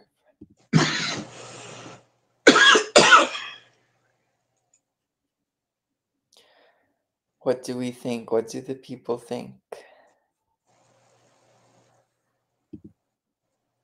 Maybe oh, there's a little flexed feet.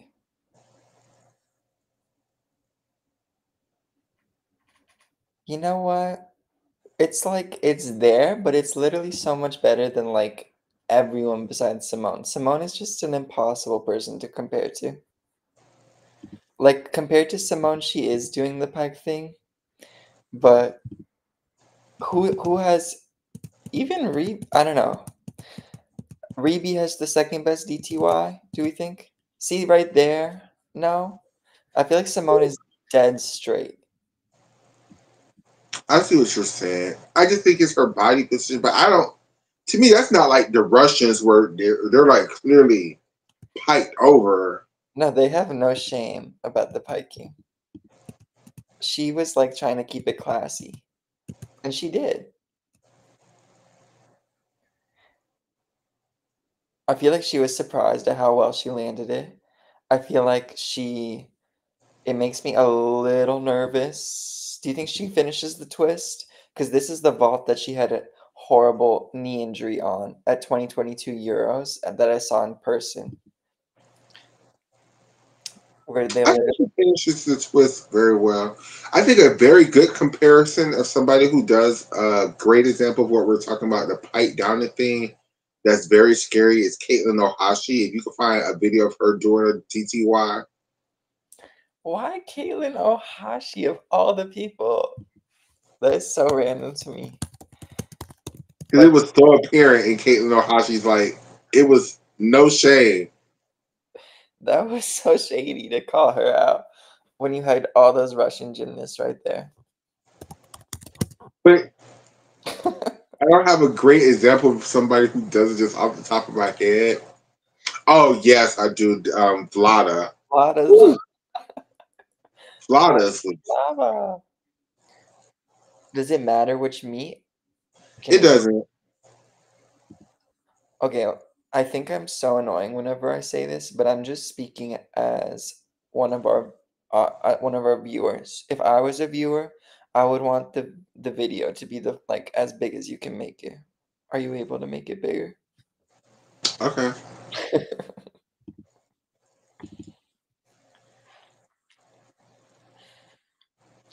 Oh my gosh, she's so young.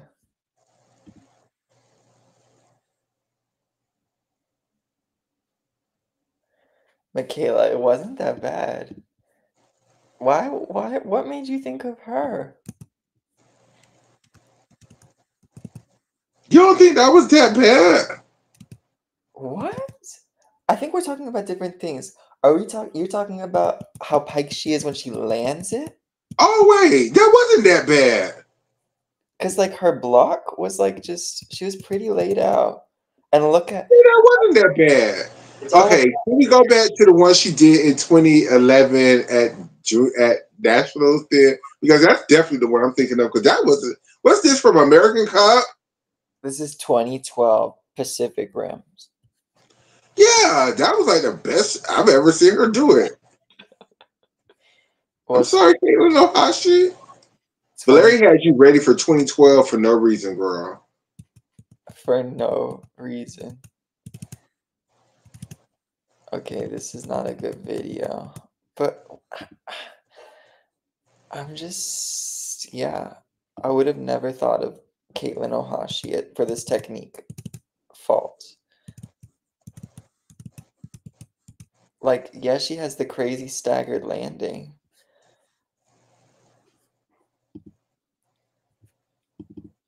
Caitlin Ohashi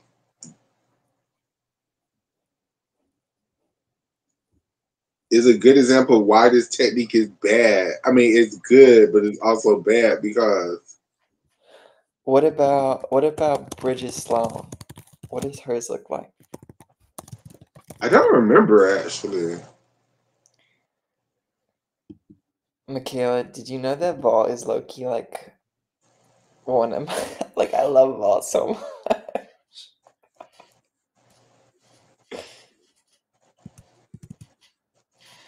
Okay, Bridget definitely twists off the table and she pikes it down. Let's be done with this. Let's watch Vladislavas and then we'll be done with it because this is not entertaining as a viewer. This is just entertaining for me and maybe you. Another person who did it very badly was oh gosh, the girl from 2000. Um, Which team? Russia, not Zamo, but um, Oh, Labosnik. really? Yeah, I feel like I she's give annoying. Labosnik the credit for creating this technique. Actually, I don't know. Not even giving. Lana, that wasn't that bad. Well, this was like her peak. Oh, of course, of course. I thought we were gonna get just like a side view, a replay. Oh, I have to clear Labaz's name, Labazniak.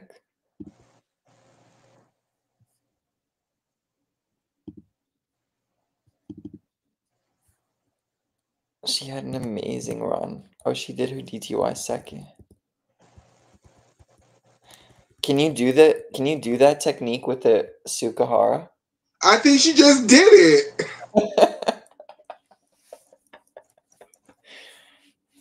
I don't think it was that bad.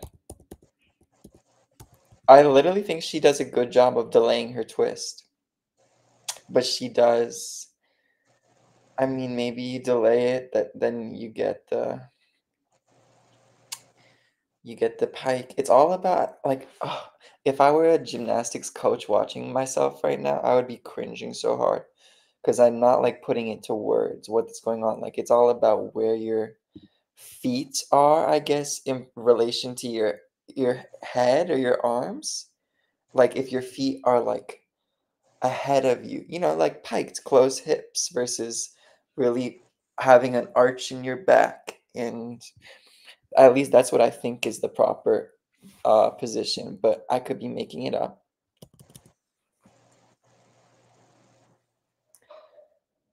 Look how the sun just set, and I'm sitting in darkness. um, so yeah, with that being said, we went on this whole rant, and the Americans did good. They didn't do the best they could do. There was lots of falls. There was lots of mistakes. But overall, for this being their first competition as a team, I think they did good. Simone Rose surprised me. She did way better than I thought she would have because she beat Ashley Sullivan in this whole year Well, so well, far. well, let's go in order. I want the all around. Manila won with a 55-7-5, and that includes a fall on bars, right? Yes. Which is just insane. So they gave Manila a 14-5 on floor. I didn't even see that until right now. Yeah, she did a great floor routine. But when has she ever gotten a 14-1, let alone a 14-5? I mean, like I said, it's the Italian competition. It was scores.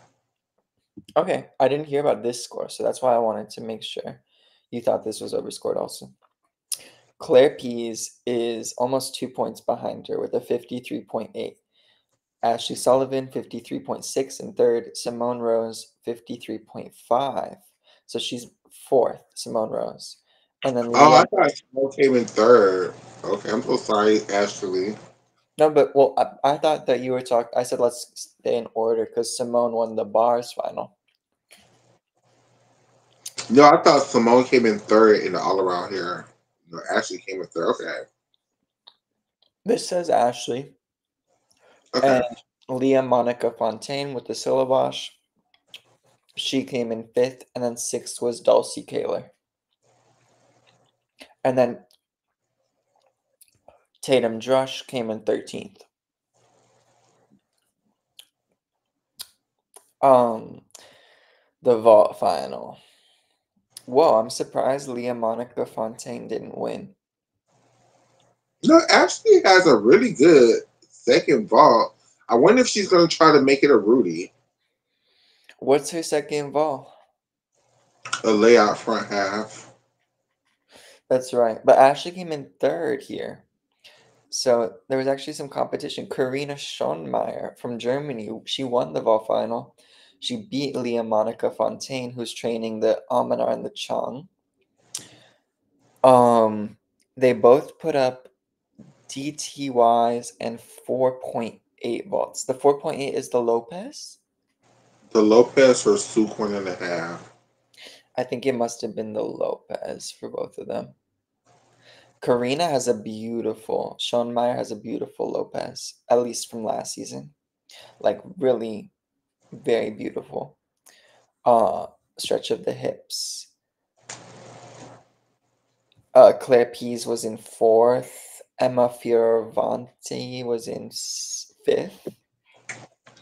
The bars final. Simone Rose 14-2-5-0. Which, by doing the best bar routine of her entire gymnastics career. It was the best, and it still there was room for improvement. And she didn't have the hardest routine. She was the only competitor to get an 8 or higher in execution. She got an 8.450. That's crazy. You think she was a half a point cleaner than Claire? Yes. Okay. The beam final. Manila won that by almost a point with a 14-7. She did have, I'm squinting. Let me put on my glasses. She did have the hardest routine in the final, and she was also like Simone Rose, the only competitor to get a 8 score. She got an 8.8, if you can believe it.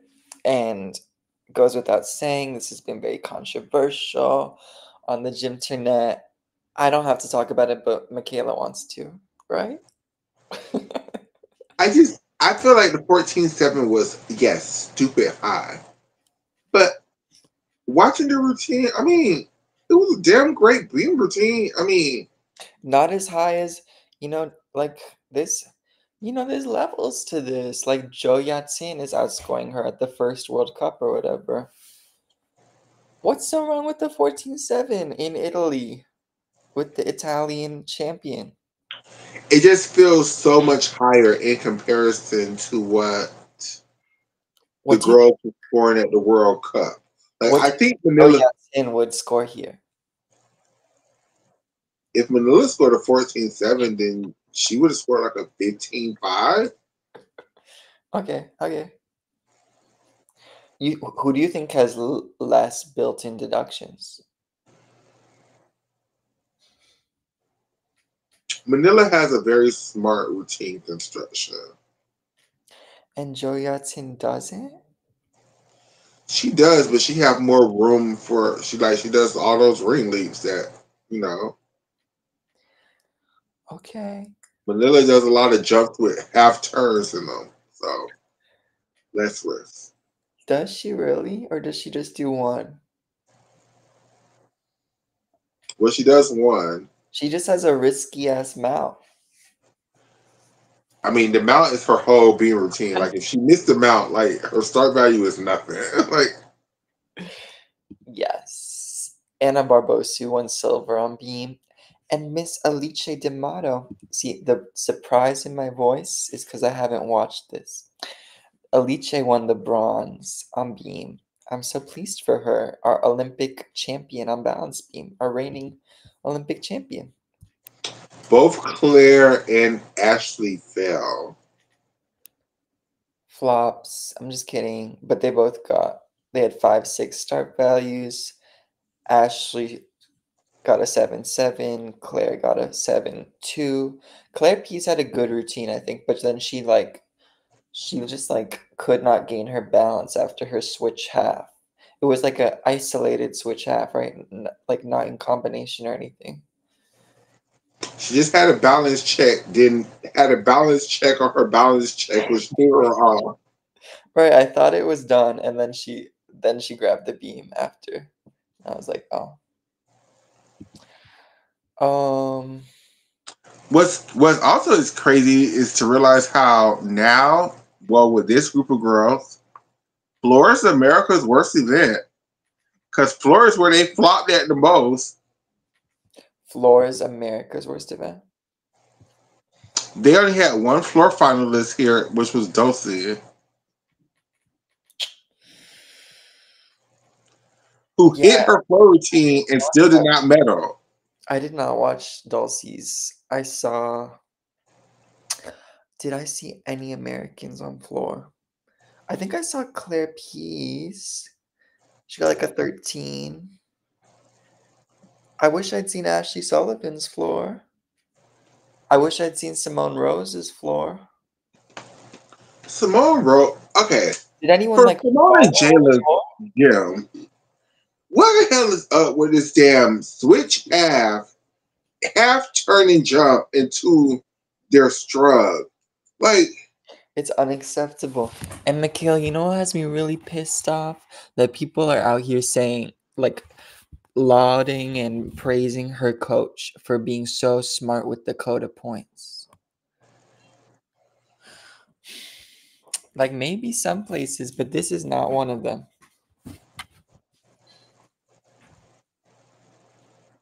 with Jayla and Simone, they both do 3D tumbling passes, but they get a lot of because then they raise the whip full from like from an A to a B or some shit. So like a lot of girls are doing a whip full now I think into a it's a double. C. A C. I could be wrong, but I think it's a C. You probably are right. Did any of the Americans fall on floor? I'm gonna try to watch the routines eventually this week, but I just haven't yet. I don't know. I hadn't seen it either. When What? the Americans was on floor, they were focusing on the Italians on vault, so I didn't really see a lot. Okay. Speaking of focusing on the Italians, let's move on to the World Cup. No, no, Where no. I'm not ready. okay, I just wanted to shout out Alba Patisco, the veteran from Spain who won the floor final. She is a great floor worker. Another gymnast who has a routine, very polished, good baseline of difficulty when it comes to all the skills. Anna Bosu won the silver medal, and apparently this Emma Fioravanti from Italy won the bronze. Did you see her routine? I know she has a front layout double front. oh yes, yes, yes, yes.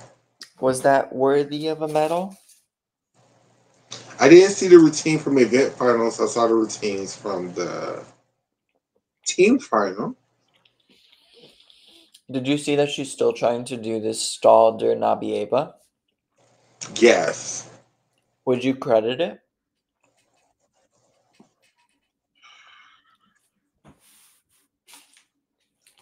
I don't think it's creditable at this moment in time.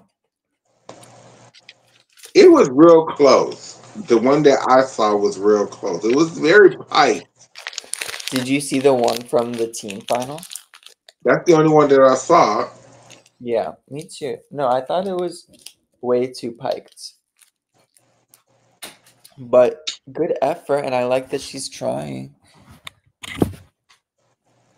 Um, I think that's you don't want to talk about the juniors, right? Yeah, Julia, I we got. talked about her from Brazil, Coutinho. She's amazing. Manila came in fourth in the floor final. And Miss Canadian Silavash came in eighth. Were there a lot of flops in the final?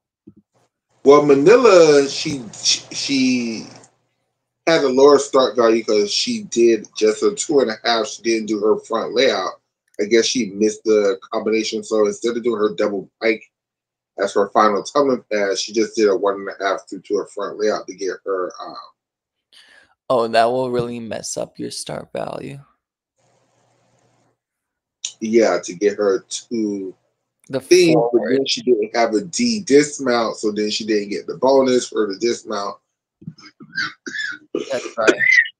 And did Leah Monica Fontaine Oh, fall? who? Leah Monica Fontaine? I have no idea. She came in last place. She must have fell. I have no idea. Does it surprise you that Anna Barbosu had the hardest routine? No, it was the best routine, floor routine there. I can't lie. Okay. What did you think about Sabrina's floor? A lot of nothing for no reason. Like, Right, we don't have to talk about, but I'm shocked. I mean, she's a lot of things she does shock me, but it never fails to shock me when she throws any type of ring leap on floor. Sabrina Vonnier is Romania's answer to Michaela Skinner.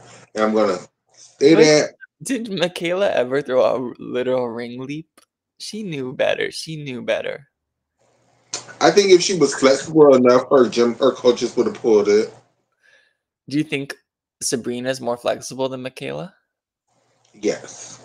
Okay. Not by a lot, but yeah. Okay. Italy beat And then, the wait, United States in the team yes, it competition. did. But before, Sabrina is a really wonderful gymnast who, with the right coaches, who would teach her how to do straddle jumps instead of always trying to do all these hard. Because that's what they do in America when you can't do like split leap.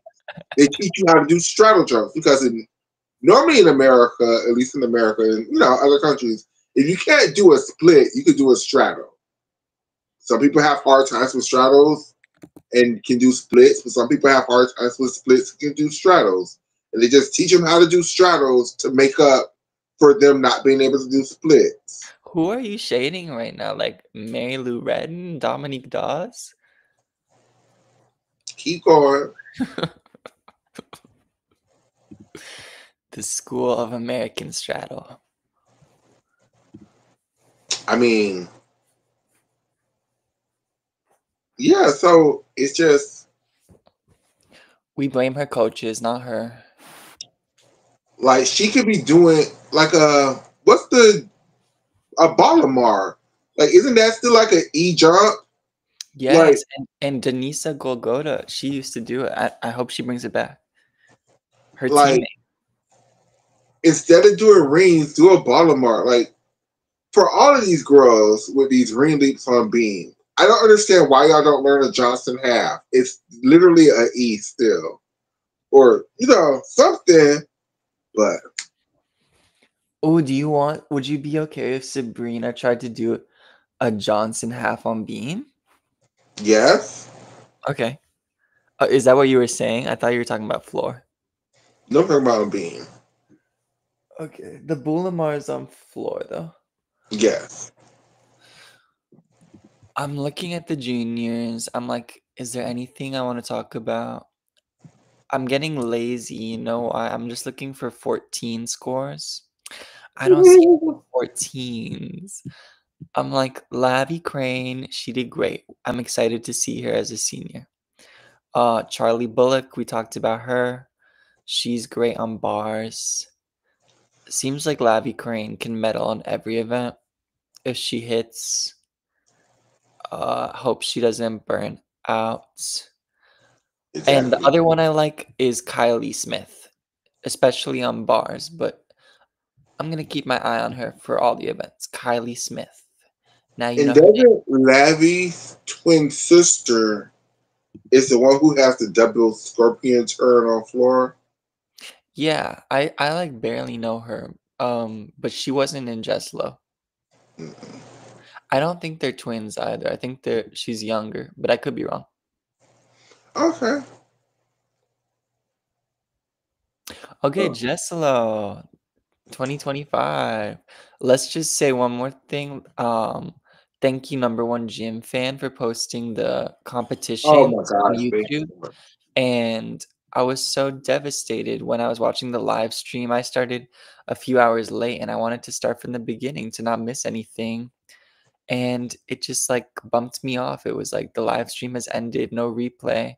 I was so sad and it just made me so sad. Also, I couldn't watch Osijek because it was happening and because I wasn't paying for the FIG subscription. It's just so sad that gymnastics has really become so much more inaccessible. I mean, it was always inaccessible, but as a big fan and as a fan who likes to be thorough and watch everything, it's disheartening. So I hope that things get better on that front, but I also want to give major props and try to support people who are doing a good job making it more accessible, like number one gym fan on YouTube. So thank you.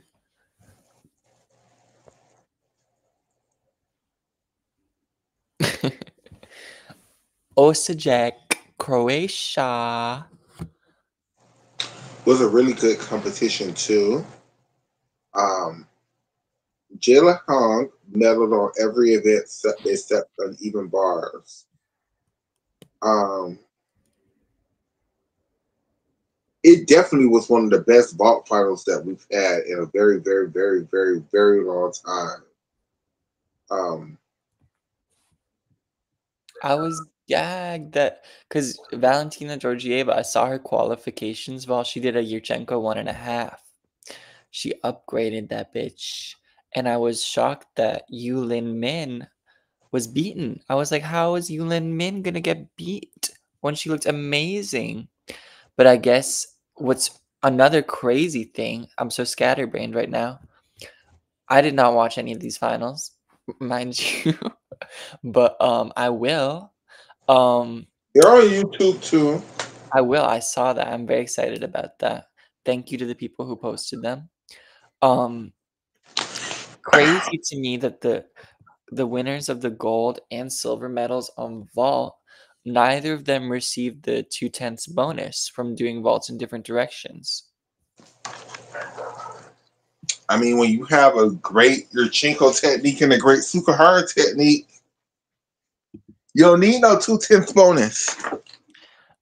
And I mean, unless you're Yulin Min and you're like, well, I would have liked the gold medal. Well, And unless the bronze medalist is more competitive, because maybe when Jayla Hang's second vault starts getting recognized as a Lopez, then they might feel differently. But they credited it as a Podkapaeva. she needs to learn how to do a low pass, and then she could get credited for a low pass. I thought Claire Pease's half-on technique looked really square at Jesolo.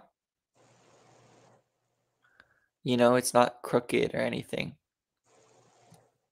Good for her. Props to her for that. I didn't see Jayla's second vault or either of the vaults, but she's so consistent on vault. You want to watch them? Go to my YouTube channel. Let's watch them. It looks the same every time. Yeah, we can watch them.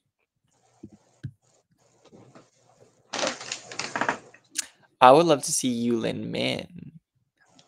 Yulin Min. They're on my YouTube channel. We can watch them. She's the heat for me. It's all on your shorts. Uh-huh. Okay.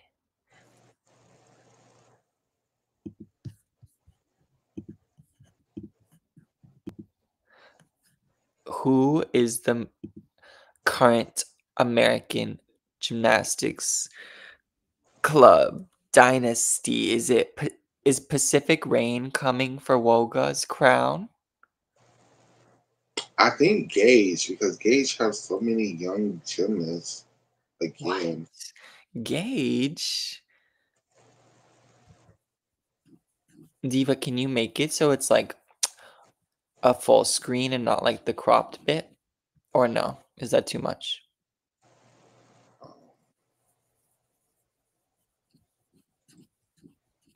You could get rid of the chat, I feel like, if that helps.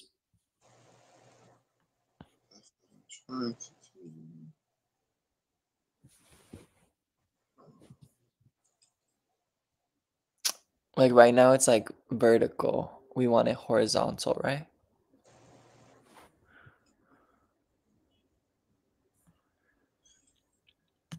Gage. Who's that Gage? I know Lavi Crane.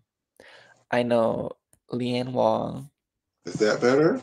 That's a lot better. Well, we can see the full screen, but you know what? We'll take it. We'll take it. Another time we'll get it even better. Okay, Ashley Sullivan. Not you out here lying, saying Ashley Sullivan is the vault champion from I Jesolo. thought she was. Wait, we're gonna watch all of these. Okay, we saw this one. I saw this one. We watched this one together. That was Valentina Georgieva, who won. This is back at Jesolo. She did a lovely Yurchenko 1.5.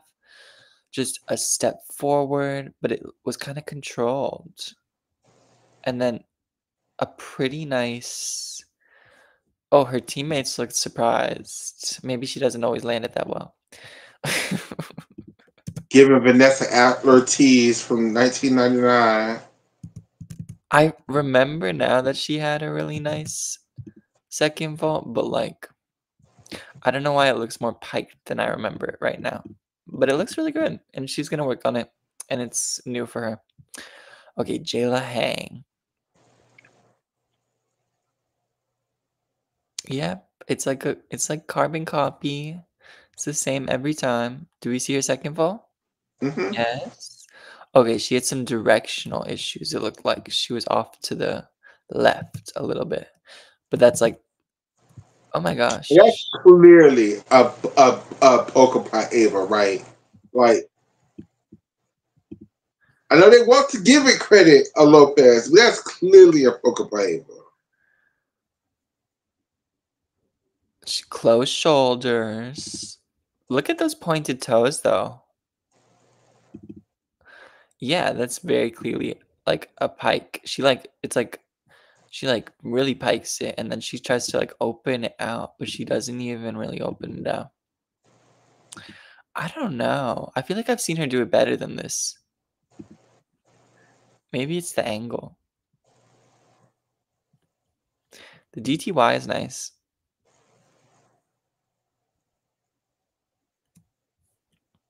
Yeah, that's clearly not a low pass. Okay, Claire P's uneven bars. Lovely endo half. In bar full. Oh, she's late. She had to take another handstand. A nice Tkachev. Out of the comb of a 2. A solo pack. Chow half. Love her chow half. And Where's y'all the talk about her vaults and her beam dismount. It's this bars dismount that's for the do them knees in. why is she not giving us a in-bar half into her dismount?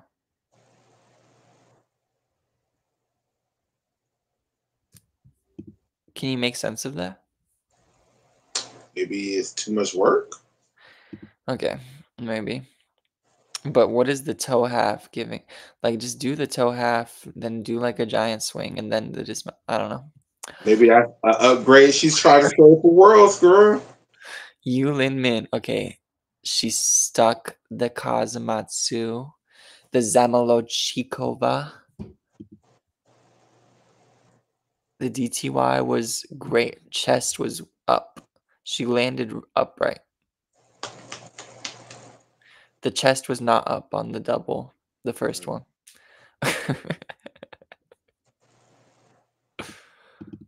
How is her? Okay, bent elbows.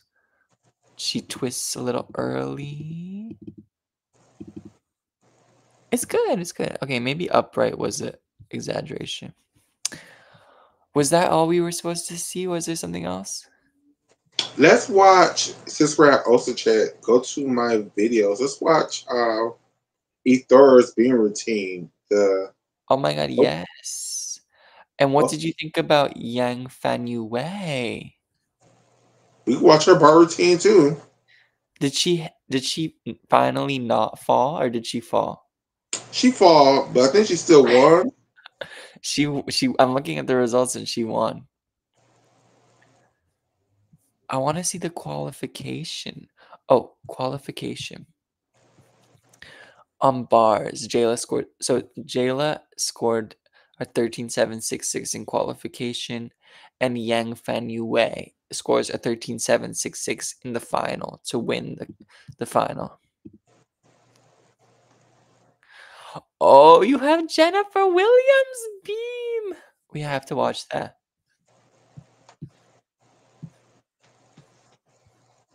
I'm looking for Yang Fan before. Shush.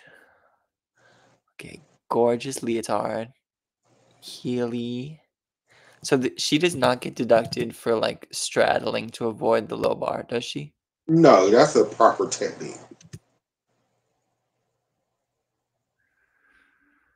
Oh, that was so good. That was so clean. Oh my gosh, she's so good.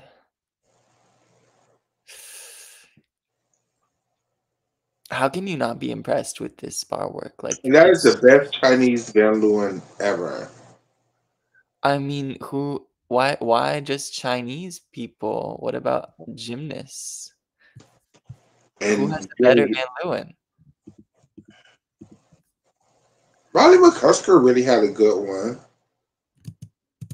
Oh, what is the problem here? Because she's been under rotating it all a bunch of times this season already. Was she cranking to compensate? Was she Yeah. too much adrenaline?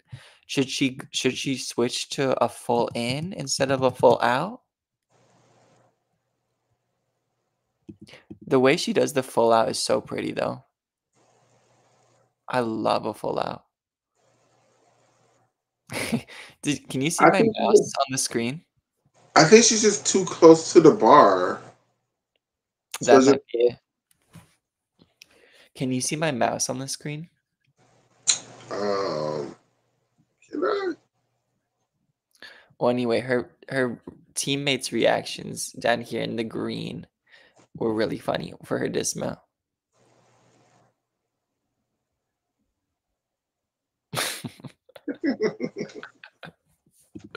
So she still won. Amazing. I want her to win everything. Oh my gosh. How many of these videos do we get to watch? Because I've seen some of them, but not all, not some of them. We can watch it. You Um, can if you feel like playing. okay, great. You're not in a hurry to log off. Not yet. It's getting there though, but not yet. Okay, let's watch Ithora.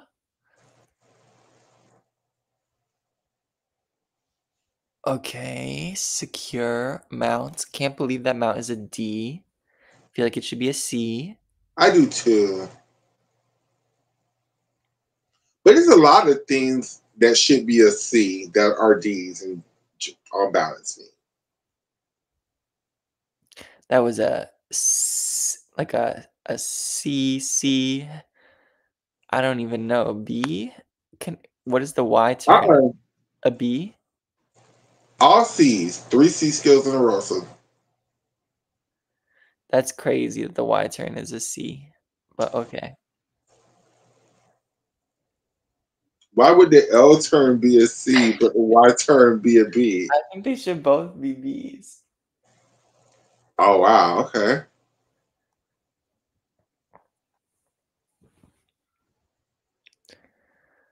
Front aerial, great arm positions. Love when a gymnast is authoritative with their arm positions to connect the skills.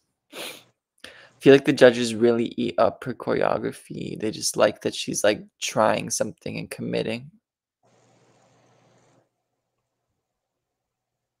So this was lower than she scored in qualifying, right? I thought it Or was the same, but I'm not sure. is it the same? They gave her like an 8.6 e-score, and people were really upset about that. That looks secure. A 13.9. Wow, you got so many comments. Ah, the beauty, the expressive and delicate power. Not a single wolf turn. So glad she's back. Shades of Kara Aker. Which I don't see, other than the dismount. The Y turn. I don't know. Okay, I saw these. Let's watch Julia's floor. Okay. Preciso, preciso. Do we mute it? Do we not? Yeah, muted. Whip double Arabian. All I saw was perfection besides the flex toes. The flex I feet. mean, it was literally like if she's the next up for Brazil, the issue is Brazil needs a whole class of gymnasts so they can replace Flavia and Rebecca, but they never could get a whole class. They just get one girl at a time. I mean, Like, they need someone. Oh, okay. She did a switch half with the delayed ring. Okay. They need I don't even know how to put it. Like they need someone to come up so that Rebecca can finally like let Jaje retire. wow, I forgot Dodgers. So she's just But doing you're, a ball. but Okay. you're also because out of the last group of girls, it was supposed to be Julia. Well, they got Julia Suarez, but they also was supposed to have Ty. Thais, Fidelis, Dos Santos. And I feel like they also thought that they were gonna have more events from Lorraine. Yeah, yeah, definitely. Because Lorraine at one point really was like at At the one same point, trajectory they would have as used Flavia. Lorraine as DTY in the team final. It was at one point Lorraine had the same trajectory as Flavia and Rebecca. It's just Lorraine's been hurt a lot and could never keep her ball at uneven bars where they used to be. But We were we're talking talking about. about both of them. But she wants, yeah. I think she can retire now, but I don't think she wants to. But I think she could after this Olympics if she wanted to. And Brazil will be okay still. That was clean. Oh yeah, I was gagging watching this live because I'm like, oh. Double layout. Hmm? Yeah, Italy. Who is a better floor team than Italy in the world right now? The only thing I don't like is that they all have like basically they all have like really similar choreography, and it's a type of choreography I don't tend to appreciate so much. I think like who has good Italian choreography besides Manila, and sometimes Alice's is kind of like camp, but That's a good is the Italians go for camp throughout their whole routines. It's like the Italian girls love Angela Andreoli's floor, like her team final floor from the Olympics. They're obsessed. What was up with Asia? Why was she in a different leotard? And why did she compete with them? she wasn't competing with the team, she was competing as an individual. But like, why did they put her there?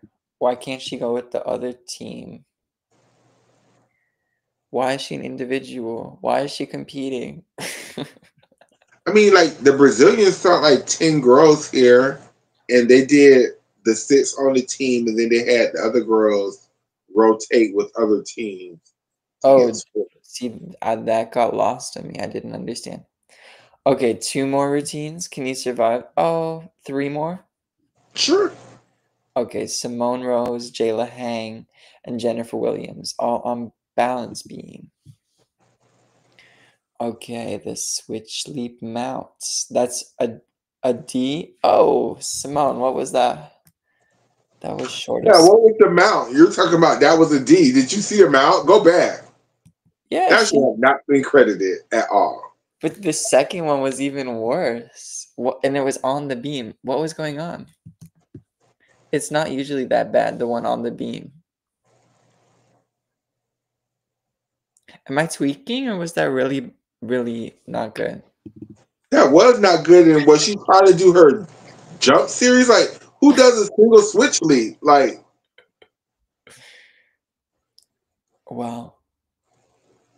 Well, she recovered.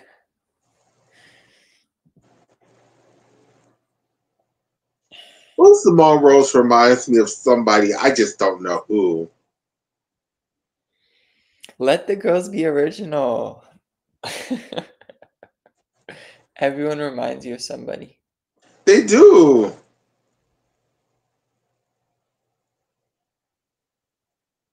She reminds me of certain people, but everyone she reminds me of, like, it's so shady. But like everyone she reminds me of has way better flexibility. So I feel like it's not authentic. No, I agree. Like, you could tell, like, her and Connor went to the same gym because they have very similar movements. It's just Connor is like, No, when did they go to the same? Oh, Connor went to her gym for like a month. uh huh. But Connor was like literally like that was what 2022, 2021. Before she went to Woga, or right after It was after she she left. left Woga. Okay, I think that's a bit of a stretch to say that she's inspired. Oh, but I'll let you have it. I love the idea, the sentiment.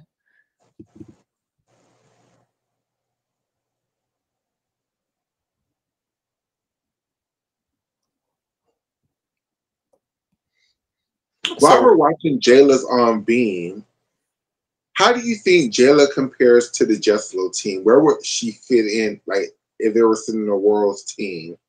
Because I believe, like, we sit up here and say that Italians sent their best team. Well, I think the Americans really did send their best team of girls that we've seen compete on the senior level.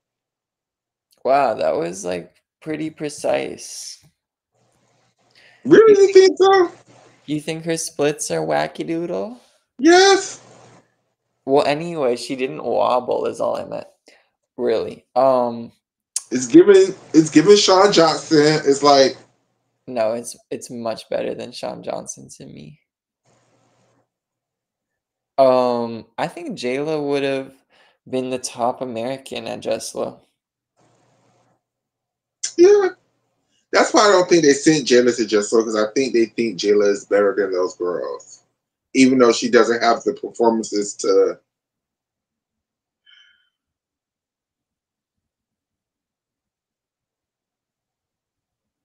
Like her and Claire, it could be back and forth any day. It just depends on the day, kind of, because neither of them are that consistent. But when Jayla is locked in, I think she could be better. I don't know. We've only seen Claire P's locked in like one time at that fucking, what was it, Antalya? Mm-hmm. I've never seen her that good. Oh my god, did Jennifer not medal? She looked so good in the qualification. She came in third place. Good. Okay. Good. I'm glad. I would be sad if she didn't medal. Side aerial, layout step out, gorgeous form. She's up high on her tippy toes. And I think she's going to Stanford 2 next year. That sounds right. Oh my gosh. Ooh. Stanford or Cal? One of those.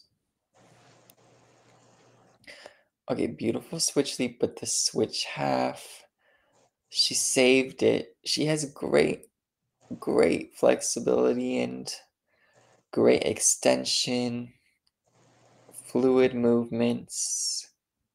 Are you as big a fan of hers as I am? I like her. I think she's so promising. I think she literally could be like her, where, I don't know. I definitely don't trust her to not wobble, but like her execution to me, if she's not wobbling, oh Ooh, no. that was nice. Oh, but then she missed it. Right, she's like a big wobbler. I mean, and it makes sense. Like, I feel like it's hard to not. Wobbles are all about confidence, right? And like, I feel like it's just hard to be so confident when you're when you're representing a country that's not known to be such a strong house. Is that crazy for me to say? No, I understand. Like, I think if she's not wobbling, her execution could be just as strong as Manila's. I wouldn't go that far, but I understand. It's really good to me. Okay, those are all the videos I didn't watch. So I guess I'm caught up. I guess I don't have to watch Jesolo.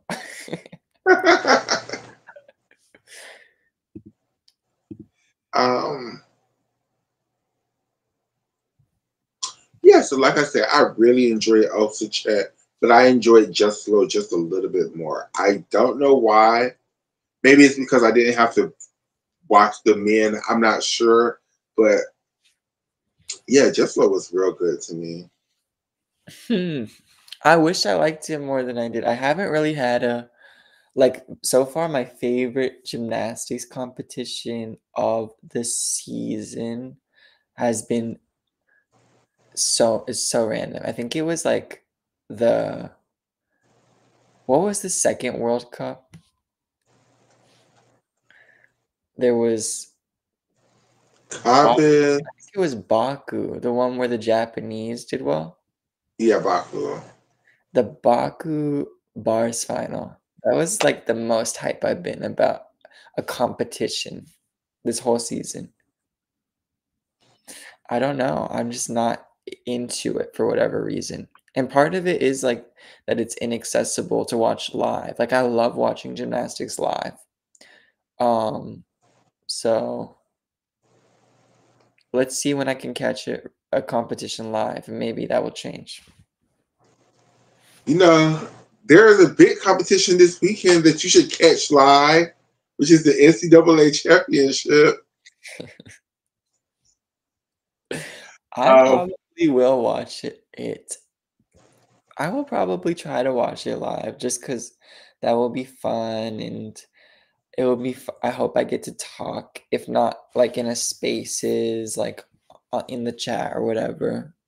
But watch, it can go so south so quickly in so many ways that like I don't know. I'm not expecting amazing things, but I'm expecting great gymnastics regardless of if I tune in or not. And I wish the girls good luck. And not only do we have NCAA weekend, I didn't even realize this. We also have the Doha World Cup is also happening this weekend too. Now No way. Oh my gosh, who's going? The Americans aren't sending a team, or at least the American women aren't sending girls. But I know there are going to be some big names from around the world that are going to go to Doha. Doha is probably the most. Babe, who's going? I don't know. I Oh, haven't I thought you paid said more. big names. I'm pretty sure. I'm assuming they're going to send big names because to me, Doha is the most famous of the World Cups. Like, What would okay, I want to do something. I want to look for who's going, but I also want to do something before we log off. That will take like both of them take like 2 minutes. So okay. don't get scared. But Doha World Cup.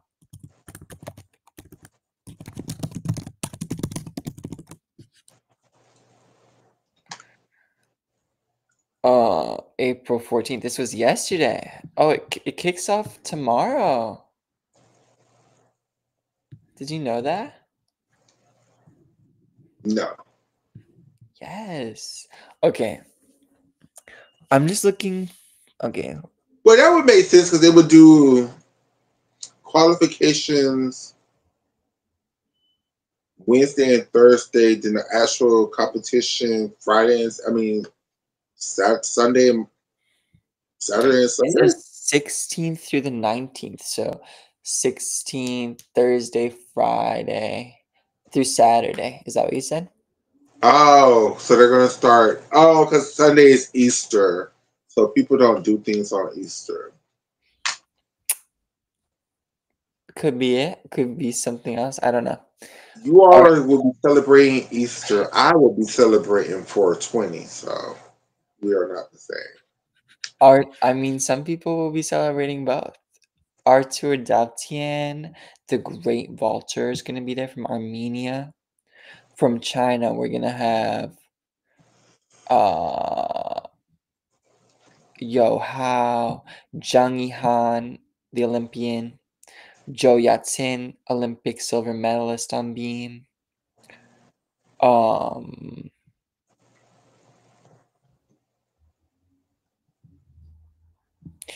more interested about the WAGs than the MAGs.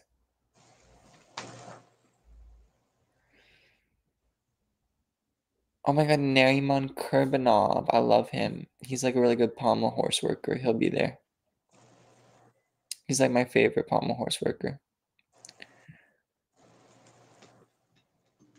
Sabrina is the only Romanian male or female. Sabrina Vonnier is going to here. That's what this says. She's the only Oh Romanian. wow, Period. Sabrina, you got balls, girl. After they just read you at Jesolo, you better go here and see what's for the tea. Now watch Sabrina go here and they give her like 14s across the board doing the exact same routines. I And we're know. all I and we're want all like to win confused, like 3 gold medals, vault, beam, and floor. When are they gonna start having those all-around World Cups again? I think they happen second half of the World Cup season. Because that's when they do like Paris and Tokyo and So do you think that the US will have another team selection camp where they give more assignments? Or do you think that was all of the US assignments for the season? I I think so. I think so. Because after NCAA, we're gonna see who's actually um, is coming back for real. And then I'm there's other World Cups that they can send the girls to. And I think it's some big. I think it's one more big team meet that happens before nationals, or maybe I'm tripping. Yeah, I think I'm tripping. They have Doha, then there's the Cairo World Cup. The Cairo World Cup is the last World Cup of the season, and the Cairo World Cup is April 25th through 28th. Do they have another World Cup series? There's the Paris Challenge Cup and the Zombathley Challenge Cup, the Challenge Cups. Maybe those are what I'm thinking of. Those challenge. There's Russian Cup, Varna Challenge Cup, which Nola Matthews is going to. There's Koper Challenge Cup, Tashkent Challenge Cup. There are a bunch of Challenge Cups, so I think those are the all-around ones, hopefully. Anyways, were there any other people I wanted to say? There's Sabrina will be there. Teja Belak from Slovenia or Slovakia, I can't remember.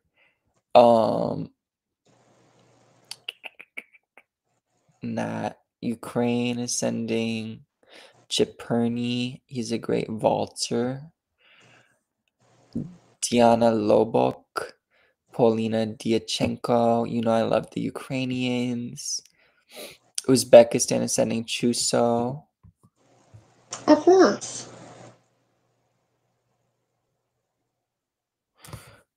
Oh, snap.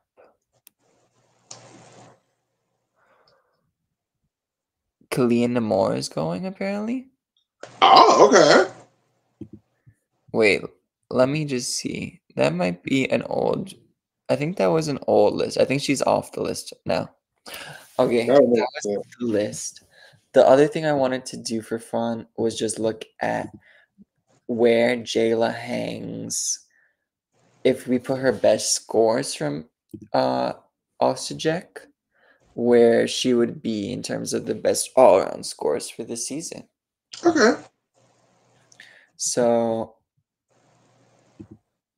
on vault, I mean, I'm not being thorough because for all we know, she got a better score on an event at a previous competition this season. We're just going by Osijek.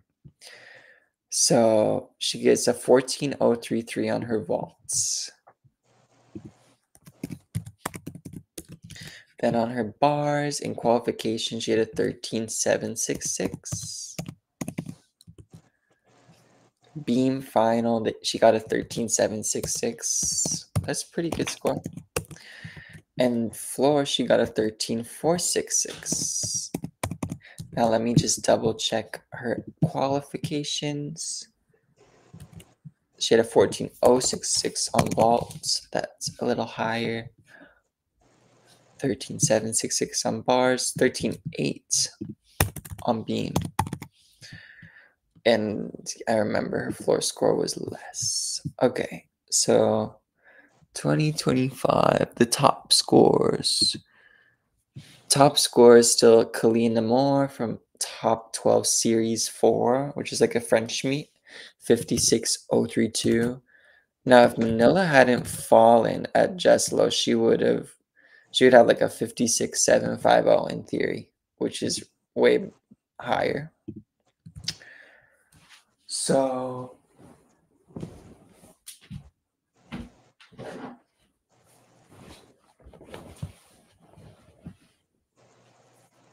we add them up, 14.066 plus 13.766 plus 13.8 plus 13.466. That gives her just over 55, 55.098, which would have her bang right in 4th place, ahead of Ashley Sullivan with a 54.55 and below Giulia Perotti of Italy with a 55.2. So after Kalia, Manila, and Giulia Perotti. Do you remember Giulia Perotti yet? Have I said her name enough? Yeah, isn't she the Italian girl that's hurt? Yes, she's the one I keep wanting you to remember her name because I think she's gonna come and beat all your faves. I don't even know who your faves are right now, but she should be your fave. So Jayla, very impressive performance. Are we more impressed with Jayla at Osijek or Claire Pease at Antalya? Claire, please, at Italia, because who the hell saw that coming? Who saw Okay. that? Well, I don't know. But then again, with Claire, it's like it's a double-edged sword because we saw it once, but we never saw it again. And we saw shades of the greatness, but we haven't saw her put the whole puzzle together again like that. We really haven't.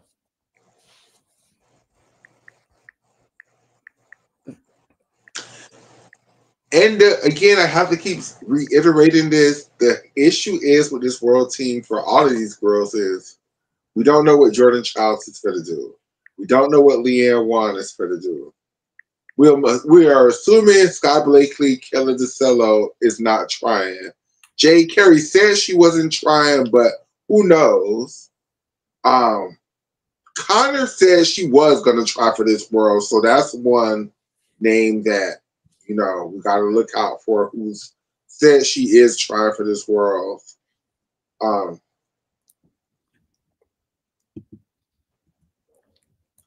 I just think the NCAA girls. This is just my opinion. Better group of girls than this current senior national team, and I think when they choose to either try for worlds or not, they're going to be the ones to have the pick of these spots. What? Okay, you're talking about the NCAA girls coming back to Italy? Mm-hmm. What's the AAI award? Do we care about it? Well, Jade won it. Who do you want to win nationals? As the all-arounder or in the team? Both? Clearly, I want the Florida Gators to win as a team. And I want Selena Harris to win Gator chomp from you, Michaela?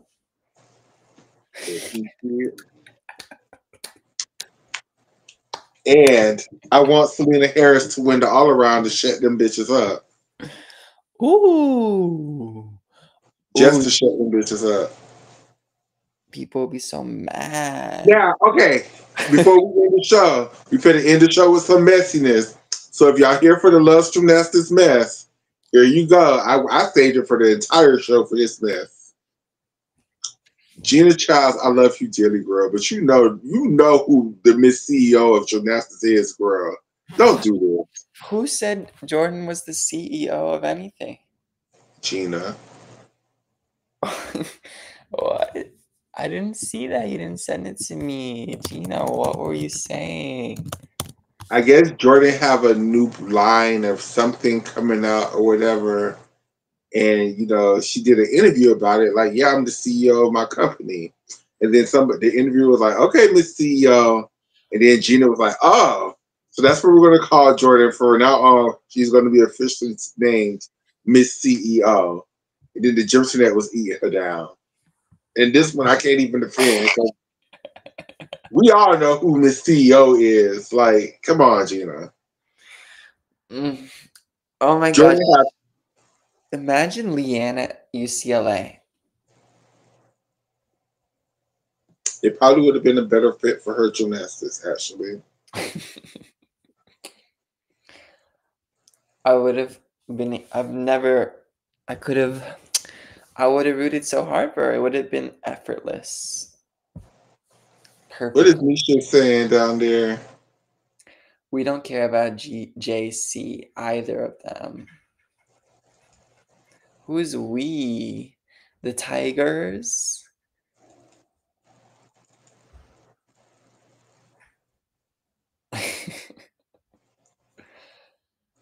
Who's Lele? Am I ignorant for asking him? Who is that? I don't know. Did you see Darion Goborn was in New York yesterday? There was this promotional thing that I wanted to go to, but they literally, I didn't know it was happening until like it was over already. It was like go do the balance beam with her in Manhattan.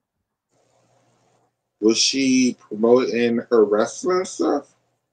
Maybe, but I only saw it promoting the NCAA championships. I have no idea. I have no idea. What if do we want why do you want Selena to win it outright? You don't want her to like tie with Jordan Childs and Leanne?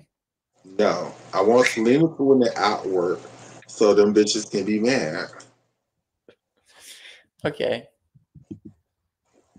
Is Selena allowed to win the all around even if Florida comes in 4th place? Yeah. Okay.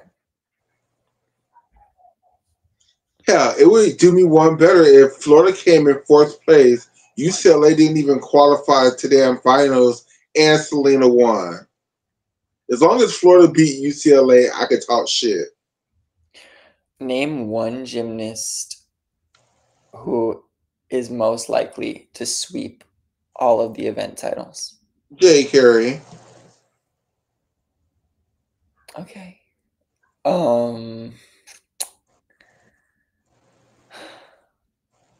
Is JK going as an individual? Yes. Has Oregon State ever made it to nationals? I don't know. Okay, but she's always gone as an individual and she's always managed just fine. Yes. Great. Well, yeah, I feel like I've made my favorites clear over the course of our many episodes together. So I won't stress about making sure they know they're my favorites right now in this moment. Love me some Leanne, some I don't even know. There are too many to remember. Jordan Childs, Jordan Bowers. Anyone from Georgia going? I think Jeffrey, Scott, Hannah Horton. Jeffrey is going as an Hardinger. individual.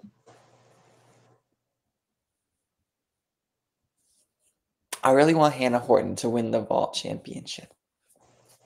To be the vault champion. She needs to not twist so early off the table. I don't think she twists that early off the table, but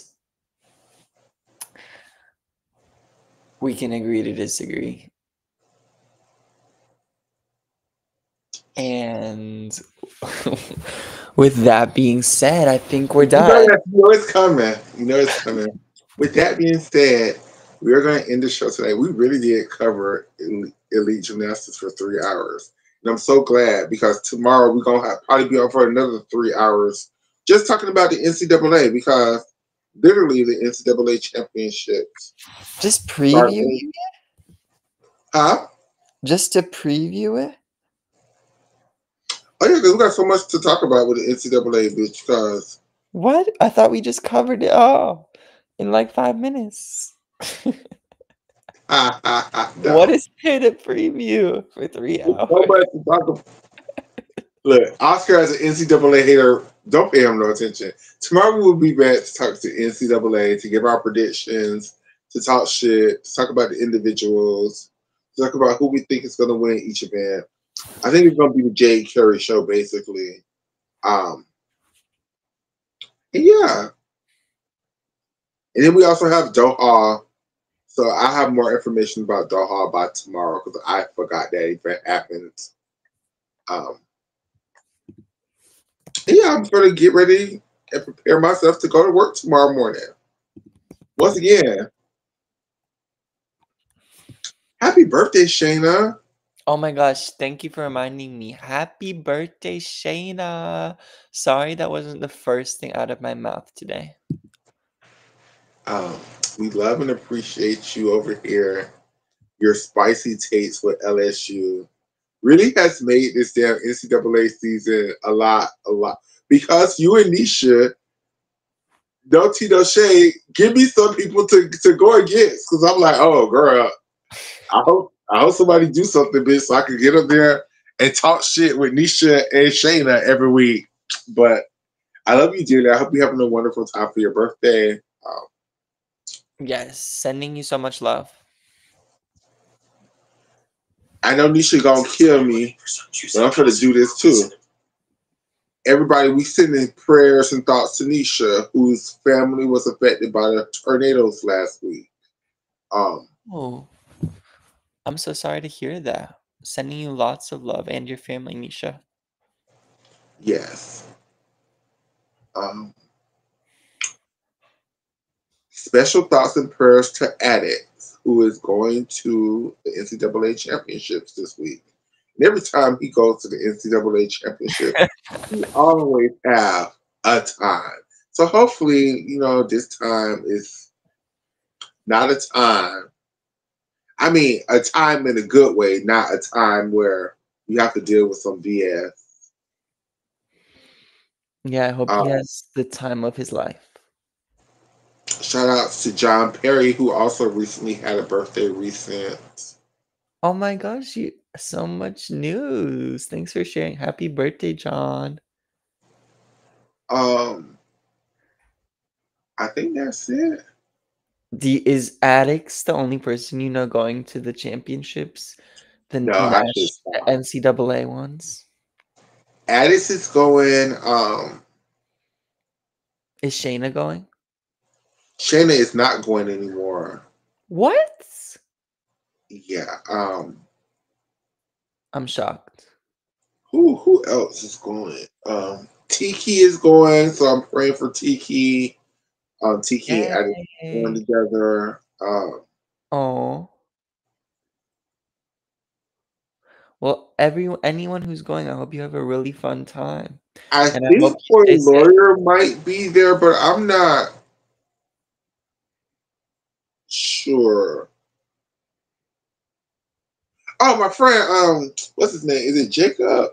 No. Anyways, like Oscar was saying, before I get myself in trouble, I just wish everybody who's going a wonderful time and be safe. And it's supposed to be real bad weather during this weekend too. So if you see a tornado, take a video. I'll post it on the channel. Is there anything we want the people going to like record? Everything will be recorded, all the routines, right? Yeah, I mean, even them cast this year, I'm just like, Even the what this year? the Jim Castis live because that's normally one of the highlights of going to there. And I was thinking about buying the virtual tickets, but I don't really care about the Romanian people like that. The Romanian people. Wait, who is going to be at their live event? You're so The new chaotic coaches of today. WCC, Oh, what? That's so messy. I'm so out of the loop. Can you tell? yeah, Oh, they're supposed to talk everything about the Olympic bronze medal, and I'm just like, that's so messy. I don't want to like involve myself in that. That's too messy for me. But I would love to hear about it after the fact. because they're now Jordan's coach if she continues to go to WCC, and they were Anna Barbosa's coaches because they were the head coaches of Romania. So Oh my god, that just made it even messier. Why would they agree to do that? I mean, they're just like, are they just greedy as fuck? they're trying to get all the tea. I guess I don't know. I'm not gonna knock they hustle. It's not something I personally care about. Like No, and I don't, yeah. it's Let not me that I know. don't care about. It's just I now understand that no matter what, it's going to look bad on Jordan Childs regardless. I don't know how, but it is. Anna Barbusu is going to be made to be the angel. Jordan is going to be made to look like the greedy one who stole people's medals. And I just am no longer Stole interested in people's having this. coaches. So I'm just no longer interested in having these conversations. I agree, but yeah, I hate the slander that Jordan gets, but I'm just not too invested in it at this point. Maybe if like something comes of it, I'll be Yes, invested. I But agree. right now it's just like literally just like shit talking back and forth. Mess. And with that being said, thank you for tuning in to this episode of the Loves Vanessa's podcast. Give me about an hour. I will post it to Twitter. And I will see you guys later on. Have a great weekend. Everyone enjoyed the gymnastics. Bye bye. Bye bye.